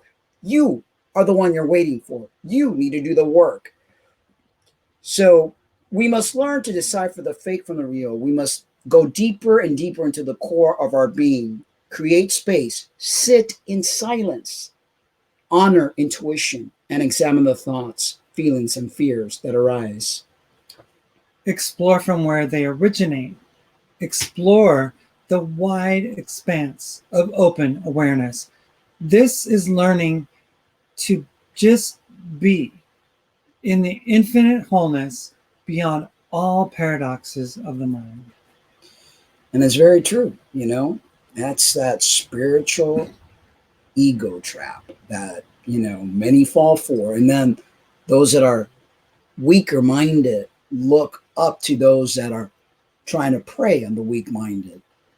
And they think that this person, you name it, whether it's the Pope, whoever it is that you're following and you're trying to believe, you think they've got the answers for you. But the answers are within you. And only you and you alone can work through the issues that keep you bound here on this plane. So let's see here. We got these are 11 traps sabotaging your spiritual growth. No matter, you want to go? Go ahead. No, you go. No matter what the practice or teaching, ego loves to wait in ambush, to appropriate spirituality for its own survival and gain, says Shogyam Trungpa, cutting through spiritual materialism. Spiritual growth is an experience we all go through once we have experienced the spiritual awakening process. As we begin to awaken to the truth of who we are, we develop a connection to our authentic essence, higher nature, or soul. As we progressively advance on our paths, our spiritual essence begins to blossom like a luminous flower deep in our heart. And the more we clear away the dead, gnarled, and overgrown beliefs, perspectives, and emotional baggage within us, the more we clearly feel our divine essence. And that's the key right there. Emotional baggage. We all come with that. Tons and tons of baggage until we learn to clear that, to deal with it, to sit with it, to understand it. It's going to be the only way that we can actually feel our divinity. When we maintain our inner garden, we feel more and more love, wisdom, peace, and wholeness as our true nature is revealed slowly to us. And it's not through some God above. It's not through some type of devotion to a savior. It's finding that peace that passes all understanding that emanates from within, not from without. And notice the term, as we maintain our inner garden, the Garden of Eden, the garden that makes up everything that is you. Not your armor, not these tools that we use to play, to evolve, our antennas. No, our garden, the things that make you you, whether you have this body or not. How many of you actually know who you truly are? How many of you have actually reflected and sat down with your own thoughts and try to understand why you do what you do? Yet, like any garden, our metaphorical inner landscape can be consumed by weeds. Great analogy here. Plagues and forms of pollution that strangle anything beautiful we have been nurturing. Sometimes we even sabotage the growth occurring within ourselves without knowing it. What is spiritual growth? Spiritual growth is the process of awakening to your true nature, purpose, and potential. When you undergo spiritual growth, you experience an expansion in awareness and insight, also known as higher consciousness. All spiritual growth has one objective to help you embody your soul, higher self, or Atman. Once you are able to unite with your soul, you will experience what is understood as enlightenment, self-realization, heaven, oneness, or moksha. Now, see how religious people use the word heaven, the narrow path to heaven. They use God, they use Jesus, they use all these things when it's really you, reaching you, your soul, your higher self, which is you in another dimension, creating that dance, that knowledge and that knowing of who you truly are. That's heaven. When you finally understand why you are here. You're not here to give your powers away. You're not here to collect a ton of money, get all sorts of degrees. That's all side things. That's things that it's like a detour. That's like the falsehood of the game that we are playing here. You know, in the Bible, Jesus would say that eternal life is knowing God. But the truth is, knowing God is not the reason of eternal life. Eternal life is knowing yourself. Exactly. Knowing the God within you. Exactly. You know. Exactly. So 11 traps that sabotage your spiritual growth. This isn't a journey about becoming something. This is about unbecoming who we are not, says Adyashanti, The End of Your World book. The problem with the spiritual journey is that it's often laden with traps of many kinds. These traps are not physical, but they are instead mental and are often referred to as anti-awakening forces. As we process life primarily through the mind, we also tend to approach spirituality with the mind. The issue with this is that spirituality cannot be contained by the limitations of thought. Once spirituality is captured within a thought, it ceases to maintain its true essence and instead becomes a constricting belief or dogma.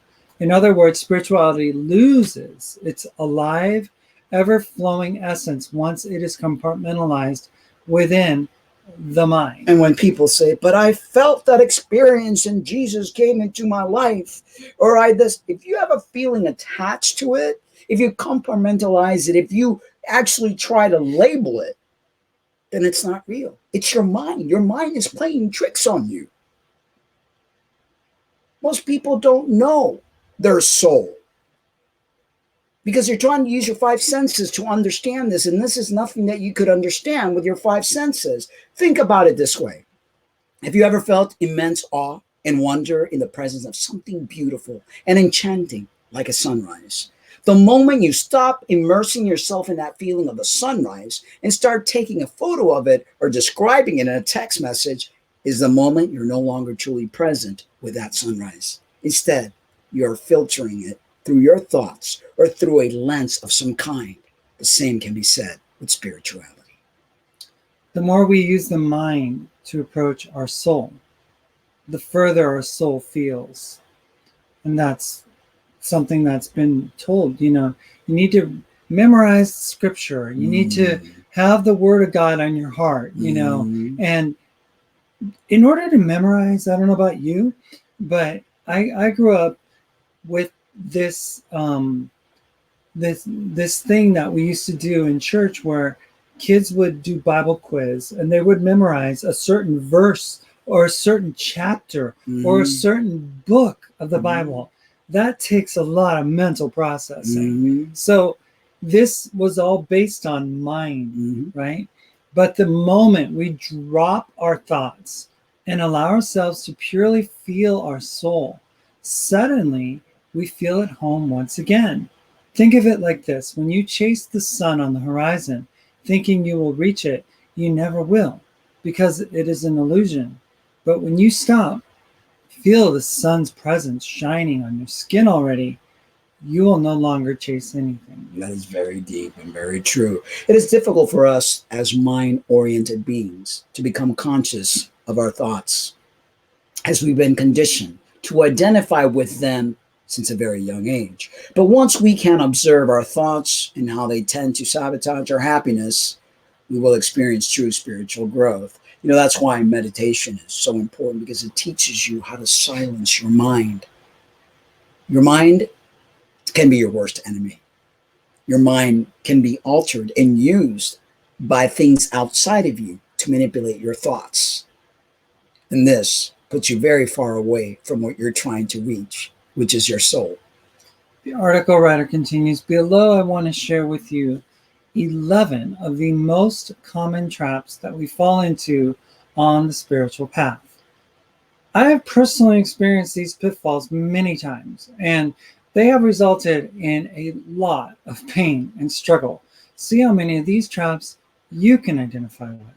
Number one, the trap of spiritual bypassing, which we read an entire article. Spiritual bypassing is the practice of using spiritual to avoid, suppress, or escape from certain emotions or situations in life.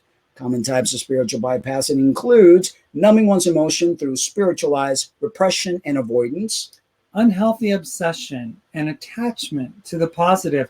Example, positive thinking and adopting a passive-aggressive nice mask. We know a lot of spiritual people that use that nice passive-aggressive, debilitating judgment about one's negativity or shadow self. Anger phobia. Fear of anger. Why are you so angry? Why are you so negative? It's part of the evolvement. Weak personal boundaries. Blind or excessively tolerant compassion to the detriment of oneself and the other. Forcefully trying to kill the ego and condemning it as bad, evil. Exaggerated detachment. Getting stuck in theoretical spirituality and dogmatic beliefs about truth. Denial of self-responsibility by placing it on another higher being. Example, like a spiritual guide, archangel, something like that. Yep. Delusions of having arrived at a higher level of being. They don't know. Yes. They don't understand. Forgive them, Father, for they know not what they do. Using spiritual practices to escape unpleasant emotions. For example, using meditation to disassociate from emotions rather than transmute them. It's important to feel. The trap of superiority. Well, this manifests as a tendency to look down upon others who are not as consciously advanced or awakened. The trap of superiority can be seen as a subtle feeling of being better than others who aren't spiritual. They just don't know. Yes. They don't have the truth. We do. They don't. Yeah. They did have a good idea of the path that we were talking about, but they have since fallen, backslidden. You're going to go to hell for that kind of thing. It just goes on and on. So, in more extreme cases, this trap can appear as the tendency to lash out at people who are still asleep, blind, or sheep of society. This kind of reactive behavior can often be seen in people who have just woken up to the state of the world, yet have undergone minimal spiritual growth. We need to remember that everyone is doing the best that they can at their level of consciousness. When the time comes, they will awaken too. And we all will. We all will. Number 3, the trap of forcefully trying to wake others up. I was guilty of that. Beginning when I woke, and it was like, yes, everybody, watch sight, guys, do this, do that. Once we have awoken out of the matrix, quote unquote, it's common for us to desperately want our loved ones and fellow peers to awaken. We can see how much pain and delusion others people are in, and that rouses up the intense desire to show them the truth. However, often our attempts to forcefully awaken people misfires quickly. Even though we have good intentions, our desire to save others causes them to backlash in ways that infuriate both them and us. The less responsive they are to our pushy attempts to wake them up, the more frustrated and alienated we become. Eventually, trying to force others to wake up ends up harming both ourselves and others. Not only that, But this trap generates a lot of anger and misunderstanding, which results in further ego ensnarement, sabotaging our spiritual growth. Let people wake up when they're ready. Yes. Number 4, the trap of wanting to help others. This trap is closely entwined with the previous trap, except it is more geared towards giving other advice. There is nothing wrong with wanting to help others as long as you respect their boundaries.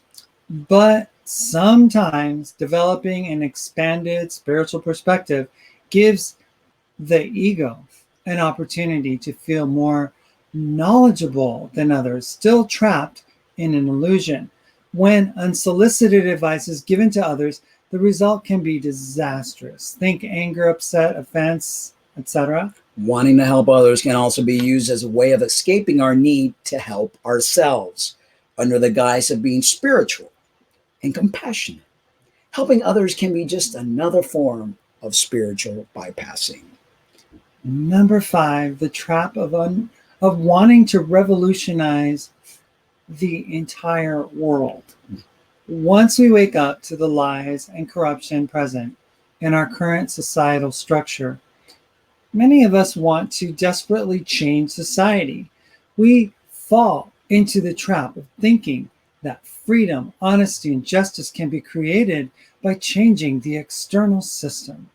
As a result, we buy into the us versus them and divide and conquer mentality that is a product of the ego's tunnel vision. We don't realize that we're actually fueling the corrupt system, which depends on anger and chaos to thrive and survive, instead of understanding that all true change comes from an internal revolution. You doing the work yourself for yourself. We get caught up in the pursuit of external revolution, which is fragile and transient. Number 6 is the trap of meaninglessness. Once we experience divine and transcendent states of being in which we become one with all, we can fall into the trap of spiritual nihilism after the experience passes. In other words, once we realize from the perspective of the universe that nothing we do ultimately matters because all is passing, we can fall into a depressive mindset. Using truths such as all is an illusion. The person who falls for this trap tends to filter life through the mind. By mentally clinging to these truths, they become beliefs that the ego uses as an excuse to paradoxically feel separate from existence. Number 7, the trap of avoiding everyday responsibilities. Some people get so infatuated with the spiritual path that they avoid dealing with the ordinary, everyday affairs. This form of escapism can lead to leeching off of others, not paying bills, coming up with YouTube channels to take money from people, evading taxes, obsessing with living off the grid. We heard that many a time because time is short. When avoiding everyday responsibilities is worn as a badge of being consciously elevated or more spiritual, this too is a form of egotism in disguise. Avoiding ordinary responsibilities, which are not perceiving as being spiritual enough, can also be a form of distraction that the ego uses to limit spiritual growth. The more concerned and obsessed you are with living in an outwardly spiritual looking life, the more distance from your inner work you become. Sometimes we need to feed the sharks to keep the calm and live balanced lives. Remember the old Zen saying, before enlightenment, chop wood, carry water. After enlightenment, chop wood, carry water. We need to be humble and recognize that ordinary daily life is the perfect place to spiritually grow and mature. Yeah, if you go out to the mountains by yourself and sit there and meditate, and no one's pushing your buttons, and you're not dealing with everyday life, and you're not dealing with people rubbing you the wrong way, how do you expect to spiritually grow? It's easy to think you're spiritually growing by just going, and then to come up with these like regeneration centers and come and separate yourself from Yeah. the matrix and disconnect from society, and let's build our own little private community of camps and places of refuge where people of like minds can all hive mind together and live in harmony. Well, that doesn't help the rest of society. And trust me, when I first got spiritually awakened, I tried to do the same thing. I wanted to leave, I wanted whatever, because it's all part of, and that's not how it's done. You've got to face it. You've got to do the work. You got to work internally while things are still happening around you. You got to chop wood and carry the water. So, number 8, the trap of self-victimization. Soon after we experience a spiritual awakening and wake up to the insanity of the world, it is common for us to get stuck in self-victimization. I was a victim of that. We may start to perceive the world as a prison and other people as the captives or even capturers. The shock of awakening may send us spiraling into anxiety and paranoia. Inevitably, we may start feeling like victims, resulting in us blaming other people and the higher powers for how we feel. The spiritual trap of self-victimization can be seen a lot on social media. Social media like Facebook, Instagram, YouTube here, which often tends to become a pity party for spiritual fledglings. At the end of the day, we need to see that it is actually our thoughts that cause us to suffer, not other people or situations. Once we get to take self-responsibility for our perspectives and beliefs, we can become empowered once again. But it's easy to blame others. It's your fault that this and no. This. Number 9, the trap of the savior complex. Oh, yes. This trap is related to the previously mentioned trap of wanting to help others. The savior complex is adopted by people who feel a sense of superiority to the rest of humanity. Their sense of being different and more spiritually elevated. The Father came and talked to them, and they lost all sense of consciousness. And they woke up, and now it's a download, and now I'm going to tell people how to live their life. Well, the spiritual elevated can make them feel as though they are destined to fix the world.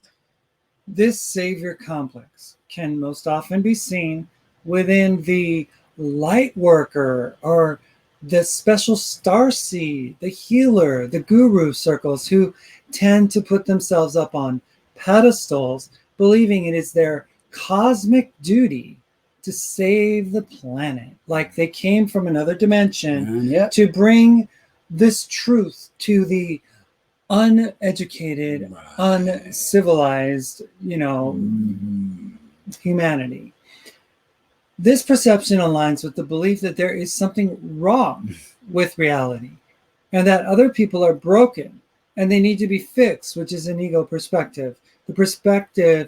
This perception also leads to an inflated ego sense of specialness and self-importance. The savior complex can go one step further and evolve into a martyr complex. Martyrs believe they must bear the burden of others. Obviously, this is an extremely unhealthy way of living, which is based on Christian conditioning.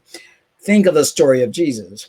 By carrying, quote unquote, other people's pain, martyrs bypass taking responsibility for their own happiness and enable other people's immature behavior.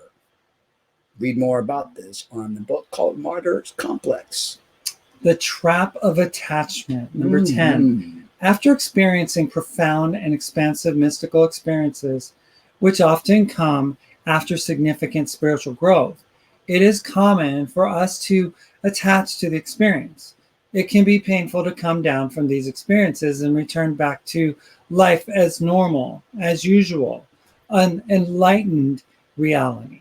We can also attach our stories and beliefs about spirituality. Because the mind tries to make sense of this transcendent experience, it will often latch onto various ideas as a form of control. But the more we attach to our beliefs, stories, the desires, and mental interpretations, the more we suffer. We forget that everything passes, even transcendent experience, even those high top moments in life. Enlightenment isn't a destination. It is a complete surrender, a Mhm. fundamental shift in the way we approach life. Attachment is perhaps the most common trap that sabotages our spiritual growth. On one hand, attachments to ideas helps us grow, but ultimately those ideas that we are unwilling to let go of end up stagnating our growth. When ideas become protection blankets rather than catalysts for our growth, there is a big problem. We need to realize that freedom cannot be experienced through the mind. Freedom is felt when we can be liberated from attachments to our thoughts. And number 11, the trap of relying on external answers.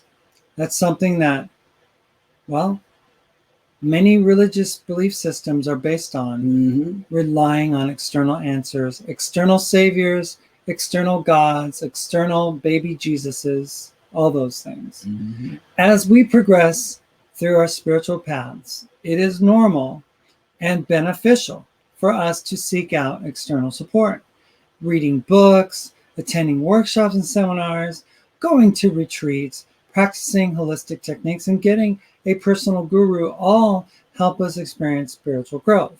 However, after a while, it is common for us to become too dependent on external answers for our freedom and happiness.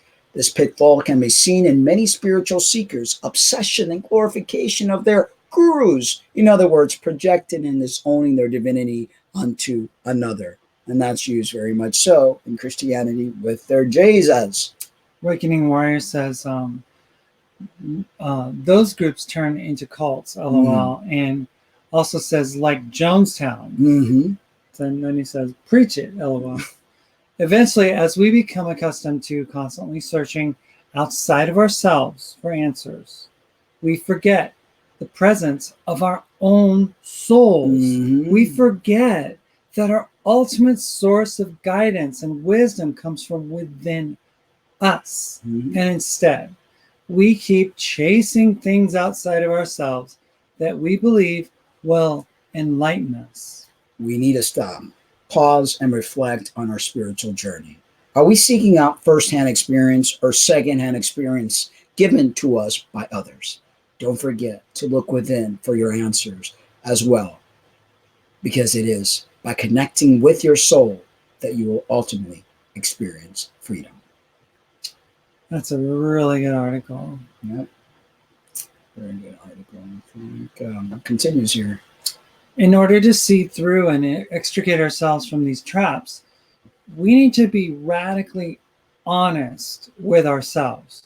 We need to be willing to see that we have indeed gone astray and have fed into the massive ego that we all possess. We will also immensely benefit from exploring our infamous shadow self and exploring our mistaken beliefs. And that, to me, speaks about where we have been in the past year. Gosh, what is a year. our mistaken beliefs.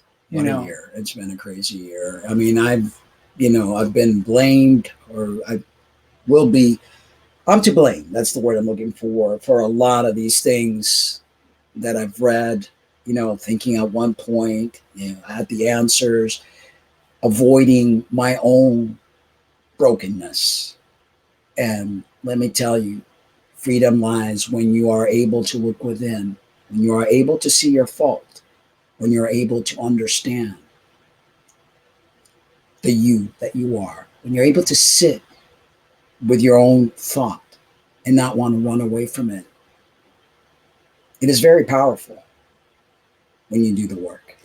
And one of the most important things is to realize at the end of the day that no one knows the truth, really. Exactly. I mean, we're all here and we're all learning, and our perspective changes with every day.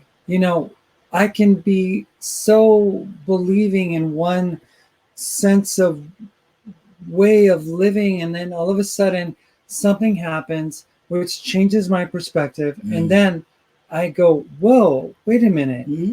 I believe that for that long, and that's not how that was supposed to, so Exactly. we're aware that we don't have the answers, and that's beautiful. It's like I would be told, oh, Jesus is the answer for everything. You know, Mm. you need to get that relationship with Jesus so right on track, or else, you know, you're going to miss the boat, you know, you're going to go to hell and all that stuff. But it's like realizing that nobody has the answer and understanding that this is a classroom and that we're all learning and we're all growing and we're all going to make mistakes. And it's okay And not to to be go attached. into the shadow self. Yeah, and not to be attached to things, outcomes, situation, labeling things, you know, just totally just falling for the trap, because there is a massive trap. You know, release yourself, be kind to yourself, age gracefully, understand why you're living the life that you're living, instead of like, you know, saying this sucks. And it's like there's a reason behind the things that you're going through in life. Reflect and try to understand it instead of just damning it. You know, there's reasons behind everything. There's a master plan being orchestrated by your higher self, not by Santa, not by God, not by Jesus, but your higher self that's doing everything that it needs to do to help you awaken spiritually, truly awaken spiritually. And the gift is in acknowledging the experience, Mhm. be it negative, be it positive, whatever it may be, that you would be present in that experience and that you would acknowledge it and move forward. You don't have to stay stuck there. You can go Yep. have it, be in it, and go forward in it. Exactly. Don't worry if you have fallen into any of these traps. We all become ensnared by the ego. It can be particularly difficult for us to see clearly when the ego spiritualizes certain beliefs and ideas. The more open, humble, and honest you are, the more you'll be able to see through these tricks and liberate yourself. Finally, don't be afraid of the dark. We're all being taught from a young age to be fearful of the monsters and the alligators under our bed and the darkness and stuff. The devil under every rock. Don't be afraid of the dark. Don't be afraid of being wrong. Don't be afraid of missing the mark. Don't be afraid of sinning, quote unquote.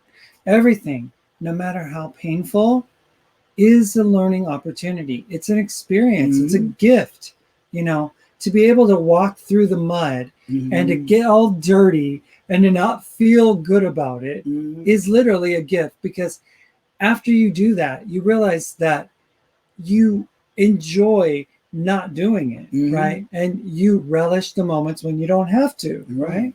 At the end of the day, your soul is everything you have been searching for. And that's the ultimate price. I mean, yeah, price as in not, you know, that's your soul is your reward. Knowing who you truly are, getting a glimpse of that's within you, not outside of you. And very few people ever manage to do that because they're so externally driven and focused on the material, on the outside, on something higher than them. It's all in you. If you have any extra thoughts or insights about traps that sabotage spiritual growth, really sit down, write them. Keep a journal. Meditate and write your thoughts. Don't bottle them up. Don't mask them. Don't overeat. Don't drink. Don't try to just mask things. Face your pain, and you'll be better off for it. If you're raised with a belief system that tells you that you need to bury your soul, that you need to die to yourself, that you need to have your heart taken out from you and replaced with someone else's heart, if you're being told that what you have and possess inside of you isn't good enough and that you have to give it up, give it to God, or give it away, that you need to sacrifice it, you need to ask yourself, is that truly what spirituality is about? Is it about killing something, or is it about bringing yourself to life? Is it about feeding yourself, to know yourself, to understand where you are in yourself. It's not about your physical body. Mhm. It's about realizing who this person within this physical body truly is. And you can't do that by, giving your soul to something, No, of course you not. know. Of course not. And lastly, our little LGBTQ section. I found this article the other day, and I thought it was pretty interesting. Trans men would love it. Yeah, trans guys, listen up here. Surgeons successfully perform a testicle transplant. The procedure could help trans men one day. So, a 36-year-old cis man born without testicle in Belgrade, Serbia, has just received a testicular transplant from his identical twin brother to help his body produce its own testosterone and sperm. It's only the third such surgery ever to occur in the world, and doctors say it could eventually be applied to trans men using the removed testicles of trans women, but ethical and legal concerns could complicate the matter. The surgery was a success. Though it wasn't easy, it involved sewing together two arteries and two veins that were less than 2 millimeters wide within 2 to 4 hours before the organ became non-viable. According to the New York Times, both brothers are doing well. They both now have one testicle each, and the recipient testosterone levels are already at normal levels. Because the men both have the same genetic makeup, there is no need for the immune suppressing drugs that most transplant recipients require to avoid having their bodies reject foreign tissue. The brothers contacted lead surgeon Dr. Miroslav Djordjevic about the procedure after they'd heard he performed a successful uterus transplant between twin sisters, enabling the recipient to give birth. In the testicular procedure, Dr. Djordjevic didn't reconnect the testicles vas deferens, which would be enabled the recipient to release sperm from the donated testicle. Such a reconnection is possible. Though it is rare for a cisgender man to be born without testicles, Dr. Djordjevic says the testicular transplant could also be applied to accident victims, wounded soldiers, cancer patients, and trans men, using testicles donated by transgender women and others. However, a legal issue might arise as anyone who fathered children using sperm released on harvested from a donated testicle, as the child would, in essence, have the donor's DNA and not the recipient's. The donor or their surviving loved ones would likely have to give permission to have children in such a case, raising a potentially sticky legal issue. Several transgender men have contacted Dr. Djordjevic to ask if the surgery can help them develop testosterone without the need for constant hormone injections. While Djordjevic says the potential rejection of donor tissue remains the largest consideration for the whether or not any organ transplants, he also says he has developed a surgical plan for transplanting a pea onto a body that is anatomically a female, and that he hoped to begin performing that surgery with a guinea pig within the next year or so, according to the New York Times. I mean, this is all fascinating stuff, something I would never do. I would never submit myself to such drastic surgeries. Again, the likelihood of the organ being rejected is very high. And then all to produce your own testosterone, how do you know the body is not even going to reject that testosterone as well? I mean, these are things that I know doctors like to play Frankenstein, but you've got to look at the price. You got to look at what it all entails. To me, being me is more than how I look. Being me is very spiritually driven. And that is something that I've had to work on for quite a while, to try to understand who I am and what makes me me. What makes me me is a part of my body? I don't think so. Me is me because I'm a spiritual being. And this is just my tool to play around with. It's awesome. Yeah. But hey, for those that are willing to try to do this, science is advancing, and I'm sure it will advance even more when things become really advanced, where we'll become part human and part robot. Yeah. Scary stuff. But you never Crazy know. things happen. Yep, they do. All in the name of science and advancement of modern technology. Yeah. Exactly. Well, guys, hope you've enjoyed today's show. It was really good spiritual information. Um, the answer's within you, folks. Don't let anyone else tell you anything else. There's no spiritual rainbow at the end of the cloud. You've got to do the work. It's all about understanding you, your downs, your ups, your traumas. You're here for a reason. Yeah, and like those articles said, don't bypass the pain. Mhm. Don't bypass the hurt. Mhm. Don't bypass the trauma by masking it, not with drugs, not with alcohol, but as another tool that people use, which is spirituality. Mhm. For some reason, people feel that they can go to spirituality and mask their pain by becoming more enlightened or Yeah. more self-aware or more loving. And it's the worst thing you can do when you're resentful and you're harboring unforgiveness and pain and trauma and all these volcanic eruption type attitudes and emotions, Mhm. is to say, oh, it's okay, I love you. Yeah. It's like, you gotta deal with it. You gotta take the bull by the horns and really do some work. Or some people just don't want to face it and they want to run away from it and they don't want to talk about it and they don't want to. You have to. That's the only way you're going to grow. By bottling up and putting it away in the corner ain't going to help, because it's going to come back again, and this time it's going to come back worse. That's saying what we resist, persist. It is what it is, and there are lessons, and sometimes we're not.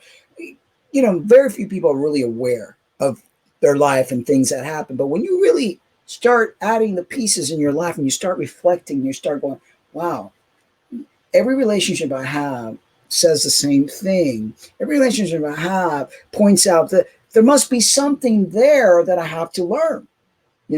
People that we are around, situations, that's how spirit works. That's how, and I think it's us and our higher self nagging us, is like, oh, you think you're gonna bypass this lesson? No, I'm gonna throw this curveball in here. Oh, no, you're not running. No, hello, face this. And I think we're like nagging ourselves to try to understand the lesson that we need to learn, because it's like a video game. You want to get to the next level and the next level.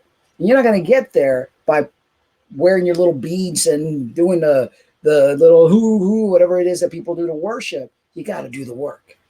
And another thing is, you can't be afraid of the dirtiness of life. I mean, we live in a fifth wheel trailer.